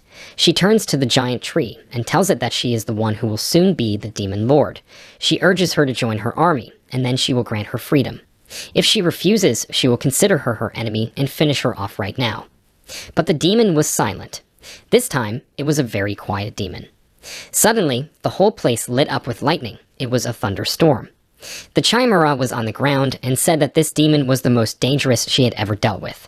She got up and headed into the woods, telling AG that she didn't want to die. If he wants to die, let him do it alone. He told her to stop clowning around. If she turned her back on him, he would finish her off. A new series of powerful lightning bolts struck them. AG said that once they got here, they were already doomed. There were no places to hide. They have no choice but to confront this demon. It's better than being struck by thunder. Its power is simply indescribable. Chimera noticed that these living trees had surrounded them. EG then demanded that Chimera lend him the blood, and then he would win in this state. She replied that she was not the tool for his transformation. Had he forgotten the order he had given her? A new discharge rained down on their heads. AG found that the trees had become in a single formation and realized that this demon could control them. One discharge hit Chimera in the leg, and she said that this demon was too strong. They couldn't beat him. AG replied to her to stop talking nonsense. He's sorry he couldn't protect her and Miyu back then. If she died here, he would die with her. They mingled in a kiss. Their blood mingled, and the man's body turned into a monster. The Chimera had told him not to misunderstand her. She did it now because she felt her life was in danger, and she had no other choice. Not at all because she wanted to make up. He told her, calling her by name Valafar, that he was rescinding the previous order because now it wasn't an order, now it was a promise. She doesn't need any orders. He has faith in her. Chimera thought her dislike wasn't because she was being ordered to do it against her will. She couldn't stand being suspected. She told AG that he was pretty cocky, no different from a Jimenju. He realized that the demon drew power from the horns and decided to cut them off. She should definitely get the great power of thunder descending. The Chimera told AG that they would surely conquer them. It will surely gain the great power of thunder descending. The man replied that he was still shooting at them. How exactly will they get to the top? The girl told him to leave it to her. She spread her wings and took off, picking up AG. The thunder and lightning never stopped hitting them. The Chimera said she couldn't take it anymore. If they kept flying like this, the demon would shoot them down. AG replied to tell her to cut the crap, because they were much faster than him. He ordered her to throw it at the demon. She threw the man forward with all her might. EG didn't reach the demon and hit the electric membrane. There was no gap between defense and offense. In addition, Chimera's wings were ruined. With her level of magic power, it would take several hours to recover. They were both disappointed and surprised. This monster was like a fortress. It was so versatile that it didn't even need to move around. Even a single demon would cause trouble. In any case, that Jimenju formation was a very healthy hindrance right now. Then Chimera said that she would destroy them first. She pounced on them and noticed how quickly the demon regenerates. AG advised Chimera to refrain from transforming, because it would be easy for lightning to hit her. These guys get deep-rooted into the trees and then share magical power and regeneration with them. In other words, the whole forest is one giant demon.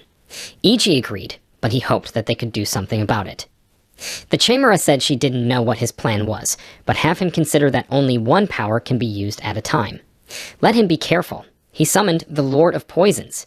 He figured that both the demon and the creatures were connected, so if you stung one thing, the poison would spread to everything else.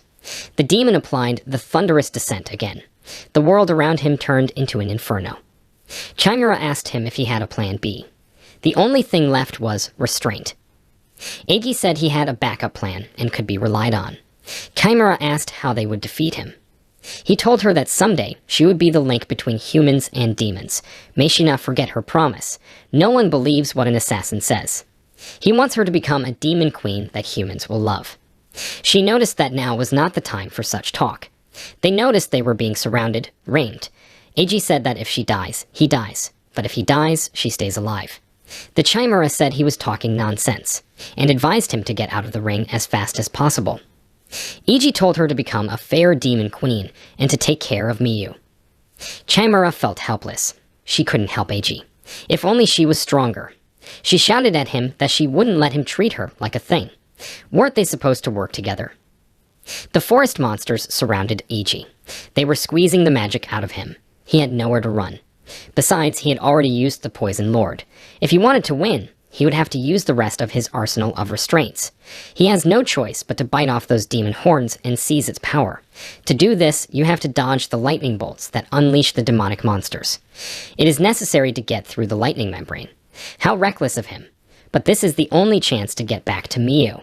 From his last strength, he rushed at the wooden demon and applied a restraint.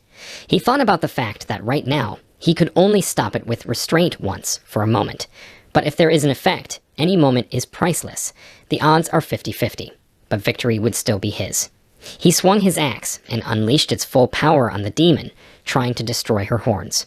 The horns are an important magic regulation organ. After the axe attack, Eiji noticed that the demon's magic began to run out. At this rate, this demon would explode. He couldn't even imagine how strong that explosion would be. One must bite the horn before the magic disappeared. There was no choice. If he could eat the horn in time, he could get the magic in time. The Chimera shouted at him to retreat, for it was about to explode. They wouldn't be able to leave the dangerous place in time. Eiji then ordered her to drop it. She could run faster without it. She replied that he was a fool. She had already told him that she would not obey his orders. And then there was such a monstrous explosion that the light seemed to turn white. Fire pierced every living thing. It was hell on earth. He held the Chimera dangling helplessly in his arms away from the forest. She was senseless. We saw Eiji carrying Chimera in his arms. She asked her father what happened to Sis Chimera. Why did she turn white? The girl cried and said that they just became friends and now this happened. Why? Eiji stood over Chimera's motionless body and thought about the fact that if she was going to die, he should die too. Chimera was in a very bad state. He didn't know how long he could keep her alive. The most important thing to him was Miyu and Tameki's wife. As long as his family was with him, he wouldn't demand more. All these years he had lived with that exact attitude. He asked Miyu to wait for him outside. But the girl said she didn't want to go. She will wait until her sister wakes up. Dad said that when she woke up, he would call her. He said to trust him. Miyu left. Eiji turned back to Chimera, who was lying motionless on the cottonwood. If a person who has a contract with a demon drinks his blood, he will turn into a monster. Maybe then it could be turned back as well. He took out a knife and ran it across his wrist. Then he took some blood on his lips and kissed Chimera. He asked her to open her eyes or else he would die too. Suddenly he saw that the girl's eyelids were ajar. She called out to him in a weak voice. She said that she looked very pitiful and she was also petrified. Eiji ordered her not to move. He offered to drink more of his blood. She replied that it was useless. It didn't matter how much blood she drank. Eiji was ordering her to live. He called her by her real name, Valafar. She's an unusual demon. She can't just die. His family needs her. The Chimera said in a weak voice that it was the first time she had heard such an amusing order. It seemed to Eiji that she was dying. Then suddenly, he saw the stiffening skin coming off her. The girl said she believed she was dead, and she's alive. And what bright new skin. It's like she's been reborn. Eiji realized that she had just changed her skin. So it was that lizard's ability. So last time, she had gotten his rebirth ability. Just then, Miyu ran into the room and shouted happily that her little sister had finally recovered. The Chimera replied that you can't kill her that easily. She really is invincible. Eiji hugged her, and the demoness said that she and her daughter were very much alike. He told her to promise never to risk her life so foolishly again. Then the three of them went outside.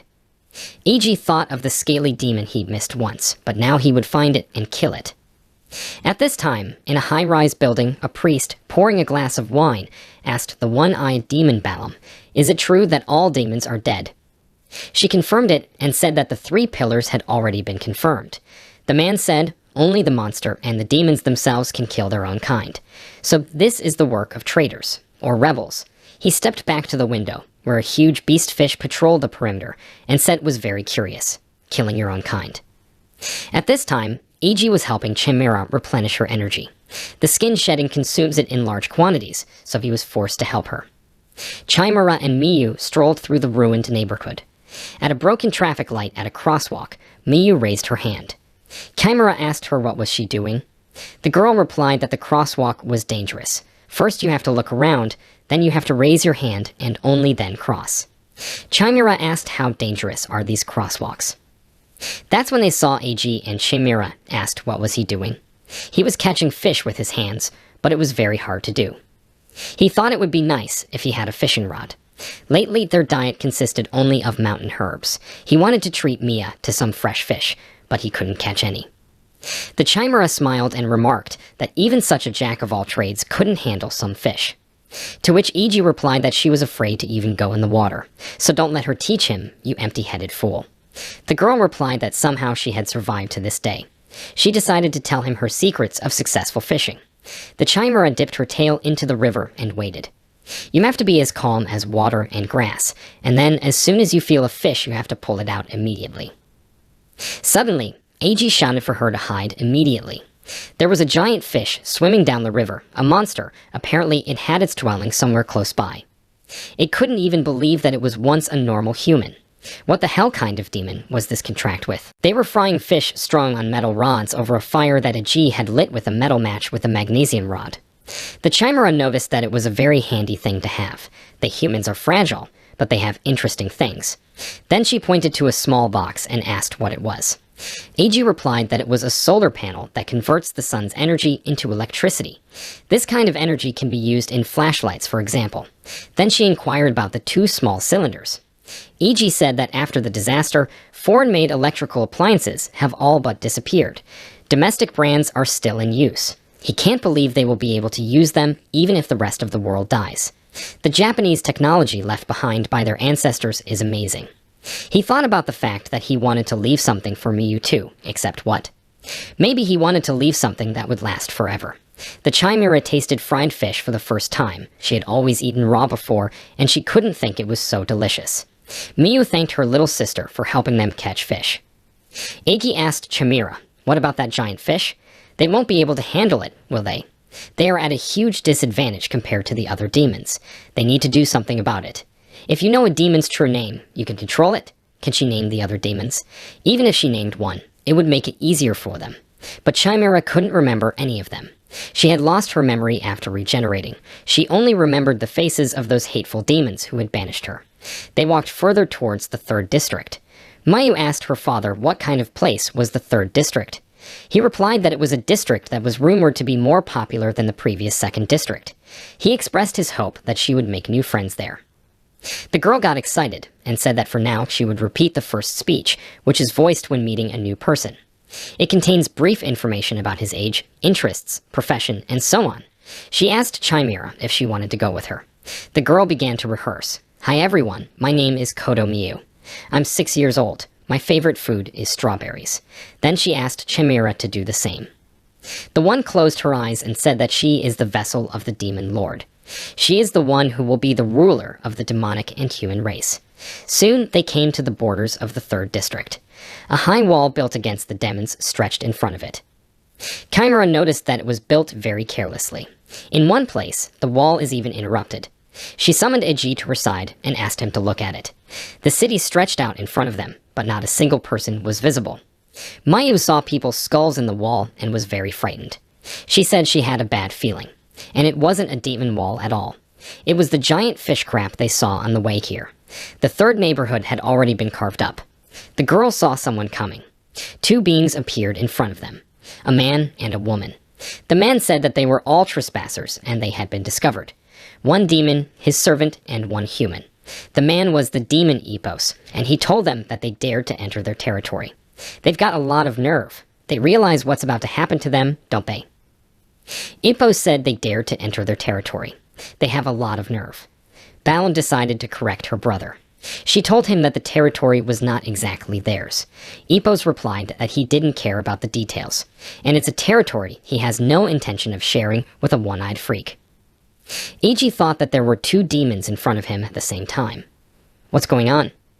He thought demons don't fight together because of the shaking of their territories. Chimera looked at the Balam demon and thought she remembered her.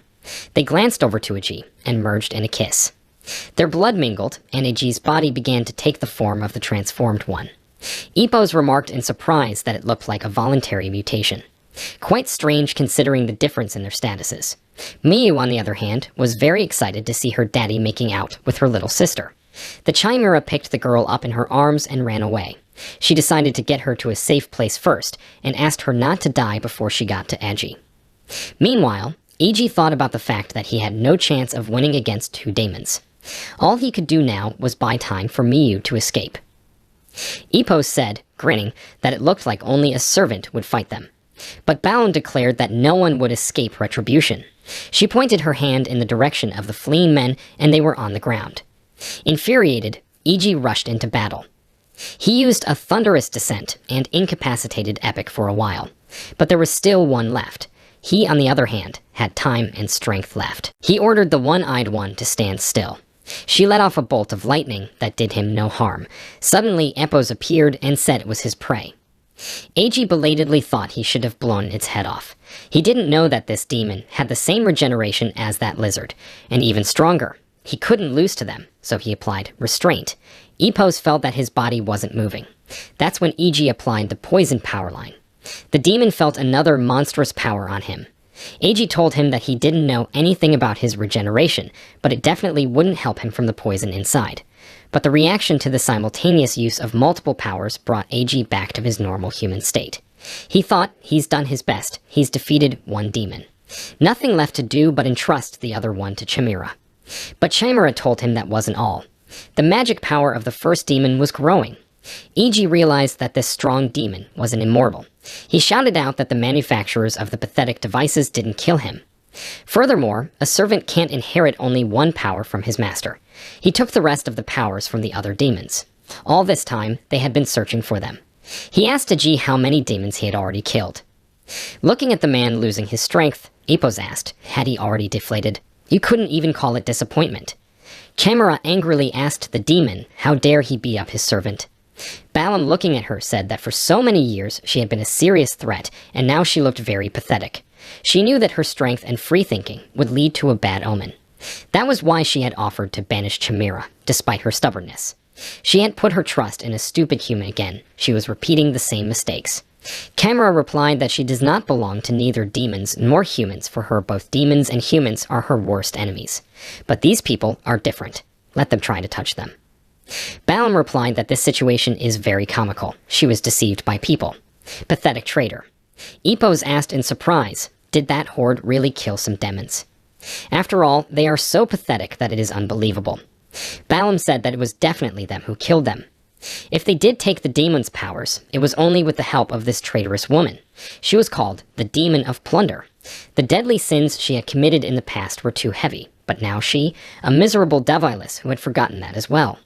She looked at the trio and told Chimera that as her soulmate, so be it, she was giving her one last chance. Let her kill those bedbugs and prove that she is a true demon. The Chimera replied that there was no way she would do that. She would rather die than follow her orders. Balam said that they are flirting with her again, using and tricking her. How unfortunate that she believes them. The one-eyed demoness summoned a nightmare. The Chimera fell into a dream of abuse and violence and unthinkable orgies. Epos ordered the others to be put to sleep as well. Balam said she would try it. The robbery demon is already, by now, beginning to have colored dreams. Eiji saw the bee demon's hive again. Hadn't they destroyed it? He called out for Chimera, but she was nowhere to be found. He thought someone had turned back time. He saw the demon bees again, and the captive Mia. He began to remember what happened next. He remembered that the Chimera was supposed to rescue Mia. But now, for some reason, the Chimera wasn't here. The queen bee had said that his girl would go to feed her babies. The one-eyed demoness stood over the sleeping people and said that by living through all the worst moments in their past, their minds would grow weary until they finally left them. She conjured up a spell to sink them to the very bottom. Epos told her to stop it. After all, the Lord Benefactor had ordered the capture of a murderer of his own kind. She replied that he had said nothing about servants and retinue. Mayu was the first to wake up. She asked the demons what they had done to her daddy and little sister. Epos said it was just an infirm child, and Balam warned that if they let her go, she would die at the paws of other monsters who would devour her in no time. No matter what kind of person they are, she will always terrorize them the same way. Such is her demonic nature. Suddenly, a man in a cassock appeared, and behind him was a huge scaly fish beast. He ordered Epos and Balaam to kneel down. Epos knelt, but told him not to look down on them, or use their real names for such a thing. The benefactor stepped on his hand and ordered him not to speak without permission. E.G. opened his eyes, and coming out of his nightmare visions, saw a man in a cassock standing in front of him. The priest told them to forgive these demons for their rudeness. After all, they are woefully lacking in manners. E.G. turned his attention to the demon that was behind the priest's back. It was much larger than a human, and it had scales. But he thought it was the wrong one. That one didn't have a shark face. The priest bent down to Mia, and said they must have scared her, poor thing. Well, let her trust him, the savior of mankind. Now that he's here, she'll be safe. Then he asked the demons what was wrong with the traitor. Balaam replied, pointing to Chimera, that there could be no mistake. She was the one killing her own kind. The priest ordered Epos to take her. He hefted her on his shoulder and walked off. Mia rushed to him and begged him to let her little sister go. To which the priest said that demons are very dangerous creatures, and they only bring pain and suffering. Mayu said that Sishema is her friend, and that she was a good person. The priest said regretfully that this girl was brainwashed and ordered everyone to move. They took Chimera with them, leaving the girl and Iji on the ground. Balaam took pleasure in beating the shackled Chimera. She demanded her real name. The girl replied that she was nobody to her, and therefore could not tell her what to do. The demoness continued her taunting. A priest came into the cage. He saw her stubbornness, and told her that she had killed the pillar and would not confess. That stubbornness would get her in trouble. Then he thought, did the Lamention have no information on her? There was no mention of her in any document or history books belonging to the Mathers family. There was also no information about the robbery demon. Then he told Balaam that he didn't care if her head broke or her limbs fell off. He just needs to know her name. She's still a demon, and they don't die. E.G. woke up and saw himself lying on the couch, bandaged with clean bandages. Next to him was Miyu. The girl watching him shouted to someone to contact the leader. Miyu began to explain to her daddy what had happened to them. She cried loudly and waited for help. The aunts found them and rescued them. Eiji said it means there were survivors in the 3rd district. That's great. Then he asked, where is Chimera? The girl cried and said that her sister Chimera was taken by a demon in black clothes. He immediately tried to get up from the couch, but the girl ran into the room and asked him not to move. Eiji thought for a moment. These 3 demons were controlled by a human. Who were they anyway? Meanwhile, another woman entered the room. She asked if his name was Kato Eiji, right? Miyu had told her everything. Could she ask him a few questions? Eiji suddenly learned that the survivors of the 3rd district had gotten together and formed a resistance unit. She's the leader. Her name is Takakura-sane. The girl who took care of Eiji introduced herself as Shinjo Haruko. She's in charge of the medical section. Though that's a mouthful, of course. She didn't graduate medical school, she's just self-taught. They explained that the tunnel they were in now used to be an underground passage and was used as a self-defense force base. Most of the underground structures were destroyed by demons. It used to be buried underground and abandoned, but now they were partially using it. Sani told Eiji that she saw a sign on his body during the treatment. That's how he managed to save himself. He asked not to talk about him in front of Miyu anymore. Still, Sani asked, was he really accompanied by a demon? He replied that it was about survival. He saw what was going on in the 3rd neighborhood when he walked here. He apologized and said he couldn't endanger the owner of this place. Getting the demons involved in fighting each other would only get in the way. Besides, there was something else he needed to clear up. Sani asked bluntly, is he an enemy of humanity or an ally? Meiji replied that the most important thing to him is his daughter Miyu. He just wants her to be happy. The leader of the resistance said she understood. His goal is pure and transparent, but in the current times it is alas impossible to realize it. Eiji asked her, so does that mean she won't kick him out, even despite the contract with the demon and traveling with him? She replied that it didn't matter to her whether he had a contract or not. Whether he's a human inside or a demon is what matters. Besides, he could be their trump card. Sana asked him if he has seen a man dressed like a priest. He uses demons. That's Samuel Mathers, a man who is served by 3 demons. They're the ones who destroyed the 3rd district. She said she wants him to join the resistance and take part in the operation to take over the 3rd district. Eiji replied that they were just wasting their time. He suggested that they should leave while they are still alive. All alone, he is nothing. He could hardly fight one of the demons, not even 3. Sanne led him deep into the tunnel and showed him the crates of weapons. They dug through the entire basement, collecting the weapons of the buried warehouses. AG said that you can't kill a demon with a human weapon. The resistance leader replied that it could kill a human. She asked him if he'd seen any humans around here. Only women and children. All the able-bodied men, including her husband, were killed by him. Because of him, every person in this land has lost something precious. They would do it even if he didn't join them. She reminded him that he was just like them. Doesn't he want someone back? EG agreed with her and thought it was his duty to retrieve Chimera. A year ago, the demons caught a demon. It was incredible. It was done at the behest of a man. And no one knew why the demons obeyed him. Could it be that humans could subdue demons? The man spoke in front of the people and said that the demon that had been terrorizing the area had been destroyed. He introduced himself as Samuel Mathers and offered them his services. He informed them that he was a demon caster, quelling their aggression for the sake of humanity's victory. He offered to be called his benefactor. From that moment, all food was taken from the people. The benefactor did not let his will be resisted. The property of the settlement was taken and distributed equally among all the inhabitants. All virgins were taken away, and those who tried to prevent this were brutally killed. He insinuated to the people that they should be honored that their children had been chosen by the very will of heaven. Concubines were changed into other clothes that were shameful. No undergarments were issued. Girls were used for insemination. Rites of conception were regularly performed at his headquarters. The benefactor believed that the old humanity was obliged to sacrifice itself to the new. One day he was told that there was an uproar in the village. The people rebelled and demanded their children back. They could no longer tolerate the benefactor's violence. When he saw this, he ordered form.This, the shark-faced demon, to punish those who hindered the benefactor. He shouted that with the help of the Book of Lemegenen, which recorded the true names of the demons, only he could stop this madness. He inherited it from his ancestors.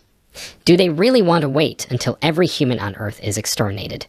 They must trust him with the future of humanity, able to stand up to the demons. They have no other choice. form.This brutally massacred the rioting mob. The benefactor says that in the end, the foolish humans have no choice but to die. The captive girls said that if they were forced to bear children for the benefactor at this rate, there would soon be nothing left of them. They should run away from here. Others said doomfully that with a belly like this, there was no escape, and resistance was useless. There was one girl who jumped out of a window, hoping to escape. However, the monster ate her before she hit the ground. No matter what they do, it's useless. Haruko was also among the captives. She decided to escape, deciding that she would rather die than live like a beast. She threw herself out of the window, ready to join her dead mother and father. However, at the very ground she was caught by Epos and told to get out of here. She asked him, why did he save her? He replied that when a woman or a sick person cries near him, he will wake up even in his sleep. The Chimera sat in the cage with her hands firmly handcuffed. Her roommate asked her if she was okay after such monstrous torture. The Chimera asked her if she too had come for her soul. She replied that she had no such thoughts. It was a small girl, also handcuffed. She apologized for not being able to help her. Chimera noticed that she didn't appear to be particularly brave. Is she a prisoner too? Maybe they could try working together. Chimera suggested that they try to escape from this dungeon together. She told her that it was completely impossible. Chimera asked if she really wanted to humiliate herself in front of scum like these demons. The little captive replied that she too wanted to escape. But there is a giant beast fish watching the cage. The Chimera asked which demon was her master. The captive replied that this demon was her. The Chimera was very surprised that she was the one who created it. But didn't that mean it would be easy to get out of here? She replied that the man knew her real name. She cannot resist his will. The Chimera wondered what kind of person he was anyway.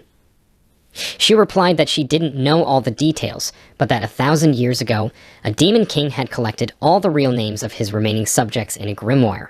This grimoire is called a Lemegenen, and apparently this man has access to it. Chimera guessed that he had an artifact with all the names of the demons written down. Why did he want to torture her to get her name? The little prisoner replied that there were countless parts of the book, as well as the demons themselves. She was unlucky enough to have a volume with her name on it. Chimera asked again, why would he need it? Did they really have something important that could be his weak point? The demoness cried and said that she had obeyed this man's orders and had killed many unarmed people, even small children. Anyway, now she hated that activity. By obeying his orders, she hurt others, made them suffer. She just wants to go home. Then Chimera offered to become her servant. If she would make a contract with her, she promised that she would set her free.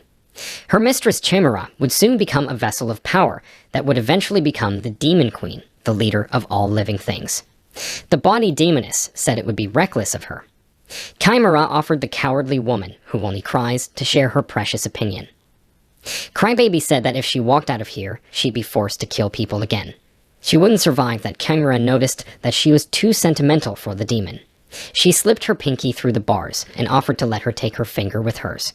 She explained that she didn't know much about it, but in the human community, the gesture was something of a friendly dinner promise. She had been taught it by a human girl, her friend named Miyu. Crybaby said since she calls her by her name, it turns out they trust each other. Chimera replied that she didn't kill people and was trying to become a sensitive demon queen. Crybaby replied that even though she didn't know her, it was really nice. It was strange that there was a demon like her among the demons. She said that if she really saved her from this hell, she would be her servant for eternity. Balin came into the cellar. She turned to a crybaby named Farnius and told her to keep them from escaping. She reported that they had discovered where the surviving humans were hiding. She urged her to do the will of her benefactor and exterminate the humans. The crybaby began to scream and refuse. The Chimera intervened. She asked the one-eyed woman what it was like to become a human servant and lose all her demonic pride. Balam replied she is not talking about her pride. Chimera then asked what happened between them. Why does she hate her so much? One-eyed replied that she was helpless and powerless. She would just watch everything from the sidelines, just like she once did. That's all she's good for. The Chimera thought again about why she was so possessed. Also, her terrifying power scared her. She felt that their powers were similar. A priest appeared in the cage. He asked Balam if she was trying to get Farnius on her side again. Then he turned to her and told her that it was her duty as a demon to serve him, her benefactor. Let her listen to him and finish off the surviving humans. Mather stood in his office by the window and thought about how excited he got when he thought about being able to get rid of these unpleasant people. It would enable further development. There would be no more need for humanity. He would leave only his descendants alive. Sanajo Haruko asked Kato and Maya to follow her. She explained that for situations like the current one, there were emergency evacuation routes for each unit. She led them to a hidden garage where the car was located. She warned them not to expect her to be a good driver. Mayu was thrilled. It was her first time driving an automobile. Haruko said that she didn't want anyone to know the location of their base. Because of that, it was her first time driving. Iji asked Maya to lower her head to his chest. Suddenly, he saw that they were being chased by a beast fish, and it was almost catching up with them. He asked Haruko if she had any weapons. She replied that the firearm was at his feet, and he would certainly handle it. Kato replied who he had once trained in self-defense with the very best officers. He wouldn't miss. He fired several times and marveled at the rock hardness of the fish beast's head. The beast was almost upon their car. Iji soon realized that the shell on the fish's head was too thick. It couldn't be damaged from the front. He asked Haruko to slow down. She protested, saying that then they would definitely be eaten. Kato replied that they would be eaten anyway. He picked up 2 grenades on the floor and said when he signaled she would have to slow down. The girl replied that if they died, she would curse him. Kato thought about the fact that there was no Chimera around, and there was nothing left but to rely only on his own human strength. He told Mia not to be afraid, to cover her ears and hide behind the seat. Then he commanded Haruka to slow down, ripped 2 grenade checks out of the grenades, and threw them into the open mouth of the approaching monster, and shouted for the girl to step on the gas. The car sped forward, while 2 monstrous explosions rang out from behind. Iji looked back and said that no matter how hard the shell was, it wouldn't save from an attack from within. But he warned that another beast was here. And besides, you never know when it might show up. They could meet him right now. Suddenly, he noticed a demon approaching. Iji motioned for the girl to stop. He grabbed Maya in his arms and Haruka by the collar of her clothes to immediately leave her from the car. Immediately, the iron jaws closed on the iron body of the car. This demon was really creepy. Iji handed Muya into Haruka's arms and said he would install it. and told them to run away. He picked up the machine gun and thought that human weapons weren't completely useless against demons. It takes a long time to recover from serious injuries. He had realized this back during his encounter with Chimera. He didn't know the demon had plenty of strength, but he should try. The resistance men shouted to him that they would help him. After a few minutes of fighting, E.G. realized they couldn't do it without Chimera. Sanny started firing her grenade launcher, ordering everyone to lie down. Suddenly, E.G. saw cracks in the ground spreading out in different directions. He realized that there was going to be a collapse. The ground opened up under the feet of the woman running away with Miyu. Kato fell under the ground as well. From above, he heard a voice shouting that he didn't want to kill anyone and urged them to run away. Furthermore, that voice was asking for help himself. An unequal fight with a very strong demon led to Sana giving the order to retreat. And E.G. Kato, Haruko, and Miyu found themselves in a breach underground. When the dust settled, E.G. saw that the woman and daughter were alive. He reassured them, telling them that there had been worse days. It was a good thing they had fallen on the sand. They walked down the tunnel and saw the light. They knew that demons and beastmen were rampaging upstairs. They decided that going underground would be much safer. Haruko said that they didn't know where to go. Eiji replied that he had an idea. He turned to his daughter and asked her if she could determine where the chimera was. The girl closed her eyes and ears, and after a few seconds, she pointed her finger to the north, stating that she was there. Sis Chima is that way. Then she said that there are no critters in that side right now, so no one will hurt them. Haruko was surprised that Miyu could see the location of all the demons and beast-like things. She patted the girl's head and told her that she was very strong. They walked through the tunnel for a long time and finally arrived at their destination. Eiji asked Mia if she could see Chimera. Where is she? She looked out the doorway, looked at the huge building, and said that she was over there, on the 3rd floor if you counted from the roof. Eiji asked Haruko to take Maya and find the resistance leader with her. It would be very dangerous to go any further.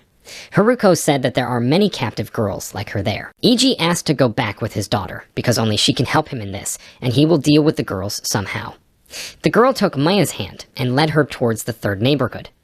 Eiji asked her to be a friend to Miyu, and he vowed to stand up for all of his friends and the leader of the 3rd district. Haruko asked if he would be able to go back. Eiji replied not to worry her. He's definitely not going to die today. That will only happen in the distant future. Haruko saw the sign on the young man's chest and realized everything. She told him to provide Miyu to her. Miyu asked him to hurry back with his little sister Chimera. Eiji thought as he headed towards the building where the prisoners were, that the only thing he could save Miyu before he turned into a monster one day were reliable friends he could trust, and to do that, he'd first have to save Mia's best friend, Chimera. She was bored behind bars. One of the demons was watching her. A one-eyed Balam showed up in the basement. She asked Epos that he was obviously watching this thing as instructed. He answered in the affirmative. She said that he was too sentimental about demons, and so she couldn't trust him. She stated that he knew where the surviving humans were being held. A giant monster guardian would drive out any unruly ones. If he hadn't escaped in the beginning, all this hassle would have been unnecessary. She, as his kin, finds this absolutely horrifying. The guard told her to shut up. He pointed out that it wasn't her place to lecture him. She kept teasing him, still thinking about her. Anything he wanted to tell her. He grabbed her roughly by her suit and told her not to point at him. Balan told him not to forget who helped his precious one find eternal rest.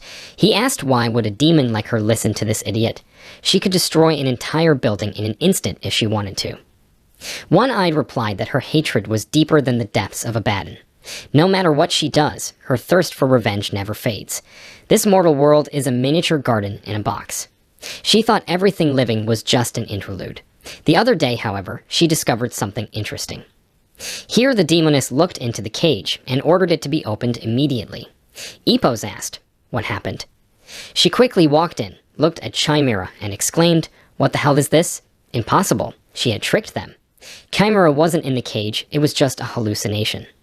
The Chimera was already far away, and thought that it was a fine tooth after all, which the whiny demoness had discreetly passed on to her like iron.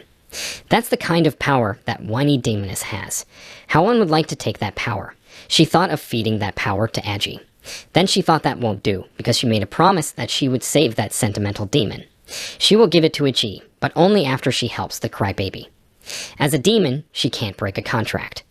She looked out the window and saw a fish in the sky, guarding the area around the clock. So flying away won't work for her. She must find another way to escape from here. She suddenly rushed down the hallway and saw AG moving towards her. He approached the building and realized that there was only one place to get to the top floor. AG had a gun, but it was unlikely to be useful against demons and beast-like creatures. The fish continued to patrol the building's surroundings. AG noticed that the fish had poor eyesight. He decided to take advantage of it. He threw down an empty juice can, and the fish reacted to the noise. AG thought that although her eyesight and intelligence were low, her hearing was excellent. If he could navigate this space, he could somehow equalize their chances. But then it would be a bigger problem than just a monster. Demon Epos wondered where the chimera had gone. He turned to Mathers and asked if he was going to catch her, right? He replied that he didn't know where it was opening yet and ordered him to walk beside it and guard it. Epos resented his order and asked, "Is this serious? Who was he anyway?" The benefactor said it was an order and he had to follow it, and then he went on his way. The priest thought that he had just missed a valuable piece of his collection, obtained by such hard work, but he hoped that it was not another evil intrigue of some demons. Anyway, he decided to wait for Balaam's return. No demon could hide from Balaam's power. Meanwhile, Chimera was running downstairs. Then she stopped and thought, what the hell is this? She started going down a long time ago, but she still hadn't reached the exit. On the other hand, it would be dangerous to get out through the window too. She decided to look for another way out. When she saw a silhouette, she rushed towards it. It was Balaam. She was the one with the most problems. The Chimera rushed back, but her figure grew in front of her again. There were several of the one-eyed demons. She couldn't understand what was going on. She asked Balaam if she had a twin. Suddenly, the Chimera saw a door. She quickly opened it and hid behind it, closing the lock. Balaam began to break it open. Chimera thought she had a very big power. Suddenly, she heard some sound in the next room. There the beastmen were making love to the Balaam clones. The Chimera thought to herself, how did that one-eyed thing even reproduce like that? What's going on here anyway? They're all bound together by form.This. They're unfortunate copies. The likes of them are mindless. Balaam appeared in front of Chimera, kicking the door open. She said that she had put all the spears into a dream and was waiting for them to start transforming. She also said that Chimera is also in a dream right now. Chimera asked why all these creatures looked so much like her. She replied that in this way she reminds herself of something. She shares more than just looks with these women. She shares with them the humiliation of rape, the pain of having her flesh torn apart. That pain is carved into her heart. The Chimera claimed Balaam was crazy. What the hell is she talking about? Balaam continued that she was thus reminding herself of the pain and humiliation she, Chimera, had caused her. The Chimera asked why she hated her so much. She demanded an answer. What had she done to her? Balaam replied that her lover had been killed by her, and now she demands Chimera to accept the consequences of her righteous anger. Down below, AD saw a massive explosion on the top floor. He realized that Chimera was there. The Chimera asked Balaam, was she still in the nightmare? It seemed to her that the explosion was completely real. Balaam told her not to let her hope for a quick death. It would torment her until she knew what she had gone through. As AG moved along the building, he realized that the source of the sound was getting closer to him. He was sure that the Chimera was in the direction he was heading. And upstairs, Balaam continued to attack Chimera. After she was on the floor, the one-eyed woman ordered her to kneel down and beg for mercy. She mockingly told Chimera that she was crawling on the ground like some pathetic insect. One had to admit, it suited her just fine. Balaam used her magic again, and Chimera realized that she couldn't see anything and couldn't get up. It was as if something was pressing on her. And Balaam said, standing over her, that she felt like crushing her. She ordered her to obey, and said that she did not eat her arms or legs anymore anyway. Looking at Chimera's suffering, the one-eyed woman grinned and said that it wasn't all of it. It was even less than half of what she had to endure because of her. Balaam noticed that the opposing demon's core was at its limit. Just a little more, and it would crack. The girl realized that she was coming to an end. Suddenly, she heard EG's distant voice calling her name desperately. When he found her lying on the ground, Chimera's eyes were closed, and she was barely breathing. The man could not approach her, however. There was an invisible barrier around the wounded demon. Then the girl's eyes opened a little, and she asked him why he had come here. He reminded her of the promises he had made to each other and said that he had come to save her. In a weak voice, she replied that she could have escaped from here herself, and he was very impatient. He, as a human being, could not defeat Balaam. He examined her mutilated legs and wondered if she had done it. The Chimera replied that she had tried her hardest to figure out the secret of her powers, but she hadn't figured it out. She couldn't even figure out where they all were. Is it a dreamy nightmare, or is it reality? Even that remains a mystery to her. AG calmed her down and told her to leave everything to him. He covered for her. The girl told him to leave her and save himself. If he didn't, he too would become a slave to that evil fool. Let him not forget that both of their lives are at stake right now. Besides, Mayu is still waiting for him to return. At the end of the hallway, Balaam appeared again. AG told her how dare she attack his chimera. The one-eyed man replied that he hadn't expected him to come here. It seems the bond between servant and demon, far deeper than a simple contract. They are not familiar with the hierarchy between demons. Reluctantly, AG drew his gun and said that Chimera was his comrade and ordered her to let her go. Balaam wondered at Chimera's name. She asked her why she was taking such ridiculous nicknames, what she had stooped to. Then she said that she had finally realized the contract with the demon and the master-servant relationship, that was their connection. Then she saw a gun in the man's hands and laughed and asked, did he really think he could kill her with such a fragile human weapon? They cannot be defeated so easily. After all, he himself is well aware of this. Demons will destroy humanity. It is only a matter of time. AG calmly said that humanity will survive. First, the humans will kill the demons and then take back their homes. Balaam asked him, and where is he aiming that weapon? The man replied, even if he couldn't defeat her, it didn't mean he wouldn't take advantage of the situation. He shot off her hand with the magic pendant. Immediately, the building began to collapse. AG rushed over to Chimera. She couldn't get to her feet. They still wouldn't obey her. The slab of the façade was breaking and falling down. Chimera fell into one of the rifts, and AG fell into it as well. She reached out to him and yelled for him to hold on to her. Finally, their hands joined. The wings behind Chimera's back fluttered softly. When they felt solid under their feet and embraced, Chimera asked him, wasn't Miyu's safety his top priority? Why had he, the fool, run after her? AG replied that both she and Miyu were very important to him. She was like another family member to him and his daughter.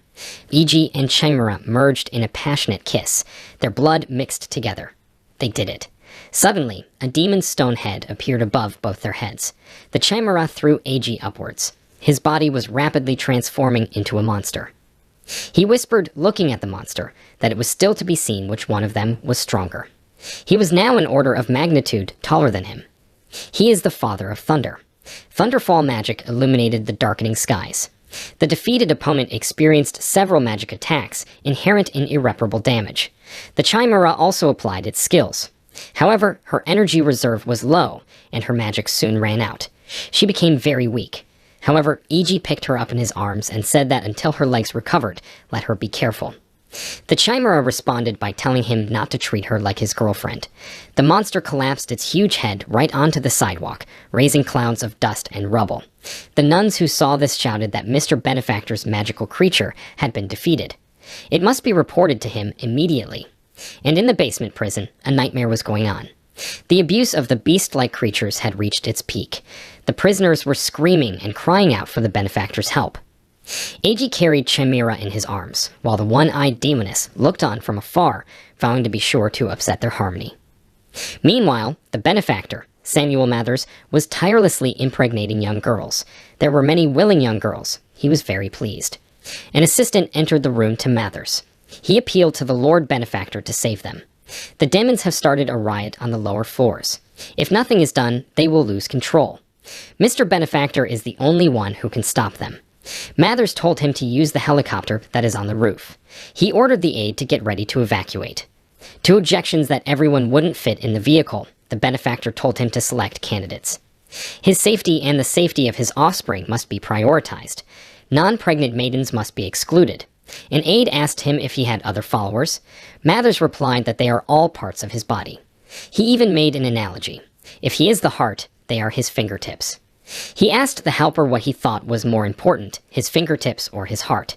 Those who are saved must accept a painful death. No matter how cruel the choice, he is doing it for the prosperity of humanity. And if the helper goes against his instructions, he will have to re-educate him. Meanwhile, EG asked Chimera if her legs had recovered. She replied that it still needed time to fully recover. The man asked if she could use her magic against the demon. The Chimera replied that it consumes a lot of magical power and takes time, so she couldn't do it now. What would he do? AG replied that he wanted to destroy the remaining 2 demons while his demonization was still holding. She said there's no choice, and she'll have to airdrop him. She has enough magic to do that, but she can't fight right now, but she can fly once. Suddenly, there was a voice nearby that advised against it. AG saw Balaam. She had a keychain attached to her leg, which she had recently shot off along with her arm. The one-eyed one replied that she was already fully recovered, and there was another one in the sky. In short, they were cornered. The Chimera thought, why wasn't she eaten by that fish? Could it really be immortal too? AG promised to kill the demon shark. The Chimera asked him to wait. After all, she is a servant and her comrade. Aggie objected. What is she carrying? She is a demon and their enemy. To which the girl objected and said that she was a demon too. She's just being manipulated. She's the reason she was able to escape. In fact, she's so whiny and weak that she wouldn't lay a finger on people. She promised to save her. Edgy got angry and told her to stop talking nonsense. That demon had tried to kill him several times. Chimera remembered that she had something left over from the crybaby. She gave her tooth away, so they have a chance to master her powers. She also knew her real name, and she called that name form.This. The Chimera said that by saying that name, he could stop the crybaby. EG had to agree with the girl. He looked up at the sky and yelled for form.This to stop, but he saw that she didn't react to the name at all. He asked Chimera, was that definitely her real name? The girl clutched her head and thought, and really, is it really her name, form.This? Balaam, grinning, said that there were 2 conditions for a person to make a pact with a demon. The first is that one must know the demon's real name. The second is that the demon must tell the person's name. Balaam said that it was within his power to terminate form.This' contract with his benefactor, but only if he could get the former on his side. Of course, it's not that easy. If he wants to try, let him try. He never ceases to amaze. AG was in deep thought as to what he should do. First, he should take away the abilities, and then force her to tell him his name. No, that wasn't an option. Even without powers, this demon couldn't be taken down by pure force, so the safest thing to do was to take away his powers and finish him off with the Lord of Poisons. Well, then he would betray the Chimera's trust. What should he do? Then he remembered the voice he had heard when he had fallen underground. Back then, he had begged them to run away and broadcast that he didn't want to kill anyone. Now that voice was coming to him. The Chimera listened and said it was a crybaby, and she's crying again. AG was tensely thinking. What to do? Trust the demon's voice. That demons could be poached sounded too suspicious. Trust the demon or kill it. He called form.This' name again and ordered him to speak the name of Kato AG, the name of the one who would save her, AG. However, it was all to no avail. Even Chimera became frustrated and asked the man to flee. But he kept shouting out form.This' name and calling his own. He could have stopped the demon with a Lord of Poisons spell, but he didn't. He held out his hand and told the demon to grab onto it. At the same time, he asked the demon to tell him his name. The Chimera saw the shark's jaws claw into Aji's hand. She closed her eyes in horror. Suddenly, a crying voice came from the jaws. It called out Aji's name and left the demon's body. The Chimera threw herself on Aji's chest and cried. The crybaby also whimpered as she knelt down and told the man that she almost bit his arm. Then she asked him why he believed her. I mean, she's an ugly demon. AG replied that even among demons there were good ones, and now he knew for sure. Plaxa tearfully thanked him for saving her, and Chimera said she hadn't changed a bit. Then Plaxa threw herself into Chimera's arms, and Chimera cringed in pain, her legs not yet fully recovered. AG looked at Balaam standing silently, who looked him in the eye and said that he was really amazing after all. On the roof of a crumbling building, the helicopter was ready to take off. The pilot warned the benefactor that if they did not take off now, they would be in great danger. The assistant priest turned to Mathers and said that other followers and candidates wished to leave the building with them. The benefactor urged him not to worry and said that he had already lowered form.This on them. They must be happy to devote their last moments of life to him, the benefactor. But in the event that they survive and receive erroneous information, their faith will face an obstacle. The enemies of the faith lurk among his own people. The aide became indignant and said that was too much. Then Mathers pulled out a revolver and said that he must destroy the slightest seed of disturbance. The assistant priest collapsed on the roof of the building with a bullet through his skull.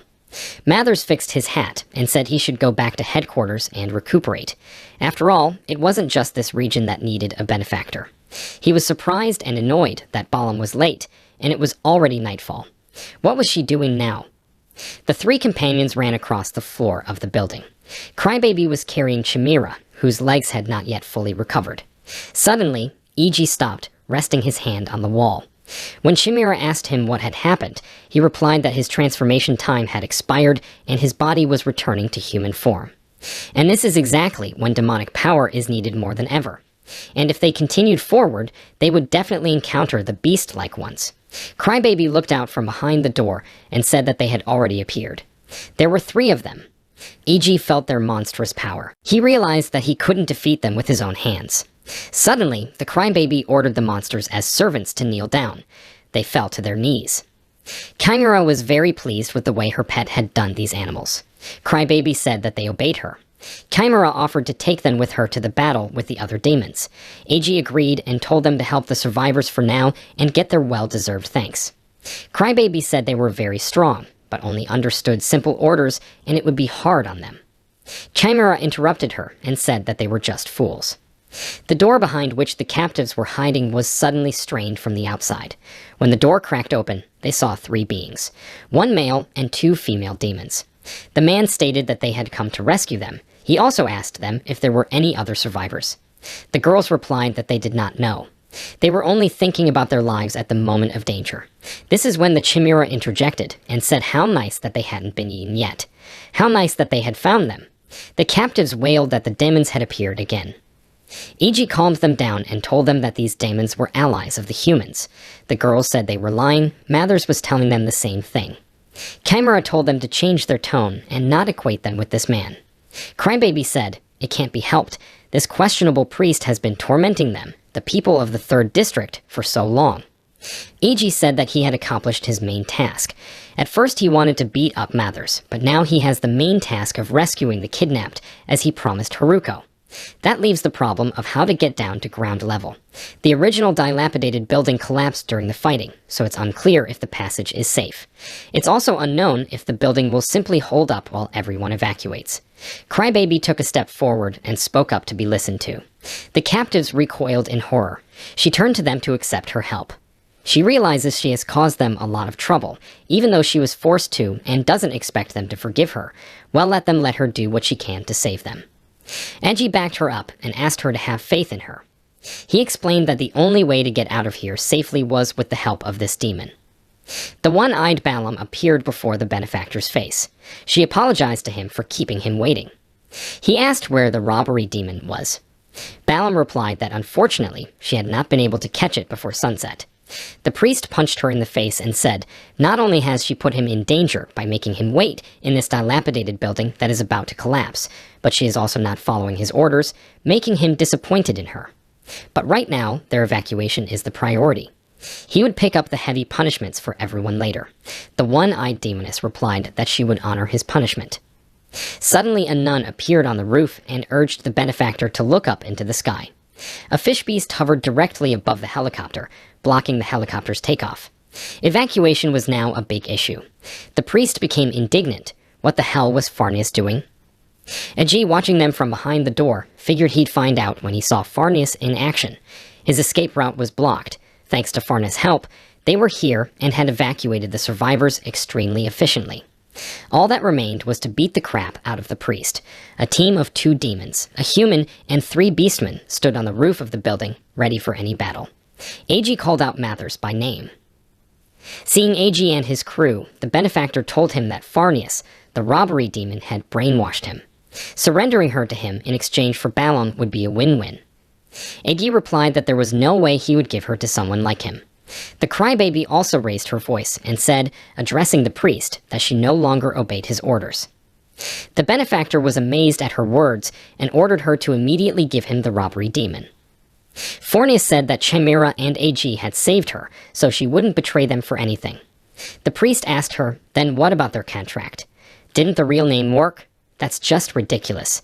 As E.G. lunged at the benefactor, the latter called upon Epos to protect him. The blow aimed at the priest's face was intercepted by the demon Epos. He whispered that he would have to see the crying face of that asshole just a little bit longer. Stop using his real name. A.G. came face to face with that demon again. Epos told him that he hadn't thought or guessed that funny-looking A.G. would come crawling back here again. He ordered him to stay out of his way. The two beastmen rushed towards the demon. Epos asked them why they were picking a fight. The beasts drew the demon's attention away from A.G. The man thanked the crybaby for saving him. The priest was surprised that the servants were protecting the demon on their own whim, without orders. This duel was beginning to surprise him. Chimera turned to A.G. and said she wanted to fight too. She asked him to assign some opponents to her. Farnius, pointing her finger at Balaam, informed her that she couldn't state for sure, but she becomes completely helpless after sundown. The Chimera laughed and said that they have a numerical advantage then, and they still had a chance. Epos said, looking at Farnius, that she had changed a lot since he had last seen her. If she provokes him into a duel, he accepts the challenge. Crybaby replied that she would refuse after all. Chimera instructed her not to get discouraged after all, she is right there with her. A.G. thought about the fact that he couldn't use the transformation right now. The Chimera is at its limit. He's about the same strength as Farnius. Suddenly, Mathers took the floor. He ordered the demon to stop and wanted to talk to them himself. He asked the young man, is it true that his name is A.G.? Demons are arrogant, mean, and greedy creatures. That is why the Lord gave real names and endowed them with a curse. It's in the name of dominating humans over them. Demons never obey humans unless ordered to do so. Nevertheless, E.G. managed to restrain the robbery demon's temper. Moreover, he still managed to cancel his contract with Farnius. How could that happen? A.G. replied that he had decided that Chimera and Farnius could be trusted. He gave them what he could give them. That was all. The benefactor spread his hands apart and said that it was all very wonderful. He has the same talent for saving the world as the priest himself. The demons, on the other hand, are just fooling him. He asked IG if he would like to become a demon fighter under his careful guidance. He would be the new benefactor for the new people. Iggy replied that he was underestimating him. Does he think he's going to believe the ravings of a jackass like him? It's over for Mathers. Pointing a gun at his benefactor, Ag said he was going to turn him into the people of the 3rd District and bring him to justice. To which the priest turned his back on him and said he had to go. They are waiting for him. There are many other believers here, so he refuses to go with him. Agi ordered him not to move from his position. The benefactor replied that he would never kill him. He is the benefactor of all mankind. That goes for him too. Agi asked him if he wanted to say that he owed him his life as well. That's what Mather said. He's got a contract with a demon, right? He's got a year to keep his sanity. He doesn't want to part with his little girl, does he? He's the only priest in the world who can break his contract with the demon. Agi asked him, is there really a way to get rid of the contract? The priest replied that he should have told him so. After all, he is the benefactor of the entire human race. The Chimera asked what's wrong with him. Does he still want to escape? Agi lowered his gun and ordered him not to touch his benefactor. Fighting now would be unprofitable. Macer headed towards the helicopter and said goodbye. He expressed his hope that they would meet again someday. The helicopter rose into the air and disappeared into the clouds. Lastly, the priest ordered Epos to have sex with Balaam. This was his punishment. Balaam said that the will of the Lord Benefactor was unquestionable, and it was necessary to accomplish her goals. She asked Epos, for he too has his own goals, right? Epos said with anger, referring to the priest, that one day he would kill him. And Mather said in reflection that he looks forward to seeing which side of the epic he chooses. He'll be sure to get it. With the distant rumble of the helicopter, E.G. thought back to what his benefactor had said a moment ago. He especially remembered that his death would mean the death of the human race, and that there was indeed a way to terminate the demonic contract. He had asked Chimera about it. She replied that she had never heard of it. Iggy didn't know if Samuel Mathers was lying or if he was telling the truth, but he was sure that this was very important information for him. Chimera says there's nothing that can be done, and she and Crybaby will leave it up to Ag to decide. They have no right to interfere. As the helicopter with the priest was preparing to take off, Balaam followed Epos and said goodbye to Chimera. calling her by her first name, Valfar. The latter wondered how she knew her real name. The one-eyed one replied that she knew more than just her name. Astaroth, demon of deadly poisons. Salos, of restraints. Furfur, the demon of thunderous descent. The Chimera asked how long she had been following her. Balam replied that she had been following her since she was cast out of the abyss. She promised that there was no hiding from her eyes. Chimera then asked why she was so obsessed with her. Balam replied that she didn't need to know that. Chimera noticed that Balam was as unpredictable as ever. She suggested that she make a pact with Ag to be free too. She assured the one-eyed demon that he would treat her well. But she refused and said that she and Epos were working for a benefactor for a specific goal, so she need not worry. Ag called out to Epos and handed him a small jar. He said it was a gift from the man he'd saved. The demon twirled the object in his hands, not sure what it was. At the helicopter, the benefactor asked Balam what was the man's name. She replied that his name was Cato Ag. The priest said that it was already time for him to return to the headquarters of the witchcraft cult, but he would wait for their next meeting with all his soul. At this time, Chimera shouted to Ag to go to them because it was time to get out of here. Cato Miyu, holding onto Haruko's hand, looked up at the sky. She exclaimed gleefully that her daddy was back. A huge shark was floating in the sky, carrying a container. Haruko looked up into the sky, covering her eyes with the palm of her hand, and the sight horrified her. She saw a helicopter in the other direction, and thought about the fact that Mathers probably escaped from them on that helicopter. I wonder if that demon Epos is there too. Once everyone was on the ground, the rescued girls had a touching reunion with their parents. They hugged each other and cried with happiness. They were glad it was over like that. Ig told Takakura-sane that these were all the girls he was able to save. Of course he wanted to capture Mathers, but circumstances were different. The resistance leader said that Cato had done enough as it was. She thanked him for that, and added that without his help, they would have all just died. Of course, the problems so far were over the top, but that was okay. She asked, looking at Plaxa, what were they going to do about this demon? The residents of the 3rd district were outraged. Why was this demon still alive? The master of this unclean thing had killed many people. They called for the demon to be dealt with. However, Ig stopped them and said that she had nothing to do with it. The people wouldn't stop chanting that the demon must be destroyed. Finally, Sani ordered them to be quiet. She called them to their conscience. They owed him a debt. They must let the man speak. Ig thanked Takakura and said that the man, having learned the demon's real name, had complete control over it, and the demon could not disobey it. It was Mathers who gave her all the orders. She wasn't doing it of her own free will. He asked the humans if they could behave less aggressively with her if possible. However, Sane supported the people of the 3rd district, saying that they too can't be blamed for not being able to forgive the demon. Even she feels the same way. Eichi didn't relent. The feud between demons and humans couldn't be resolved quickly. After all, he had once been in their shoes too. Away from the general mass of people, Miyu asked Sis Haruko what would happen to Sis Sameiko Shark. Haruko thought about the fact that after the police failed in the fight against demons, the 3rd district cut off fingers depending on the severity of the crime. Each neighborhood has come up with its own justice system for criminals. However, in the case of demons, the punishment could be aggravated. The people, meanwhile, kept demanding that the demon be dealt with. Finally, Chimera's patience came to an end. She yelled at the people to shut up. She said that if that crybaby had not carried away all the kidnapped girls, they would now be buried under the rubble of the building. And they wanted to punish her for that. This demon will become her second servant, the Demon King's vessel. So let the people stop complaining. Eiji, looking at all this, thought that Chimera, as always, threatens people by force, and the first servant seems to be him. Out of nowhere, Miyu appeared. She rushed over to the crybaby, holding out her arms and offering to be friends with her. Maya put out her little pinky finger, and Crybaby connected her pinky to it. She realized who Chimera had told her about in Mather's prison.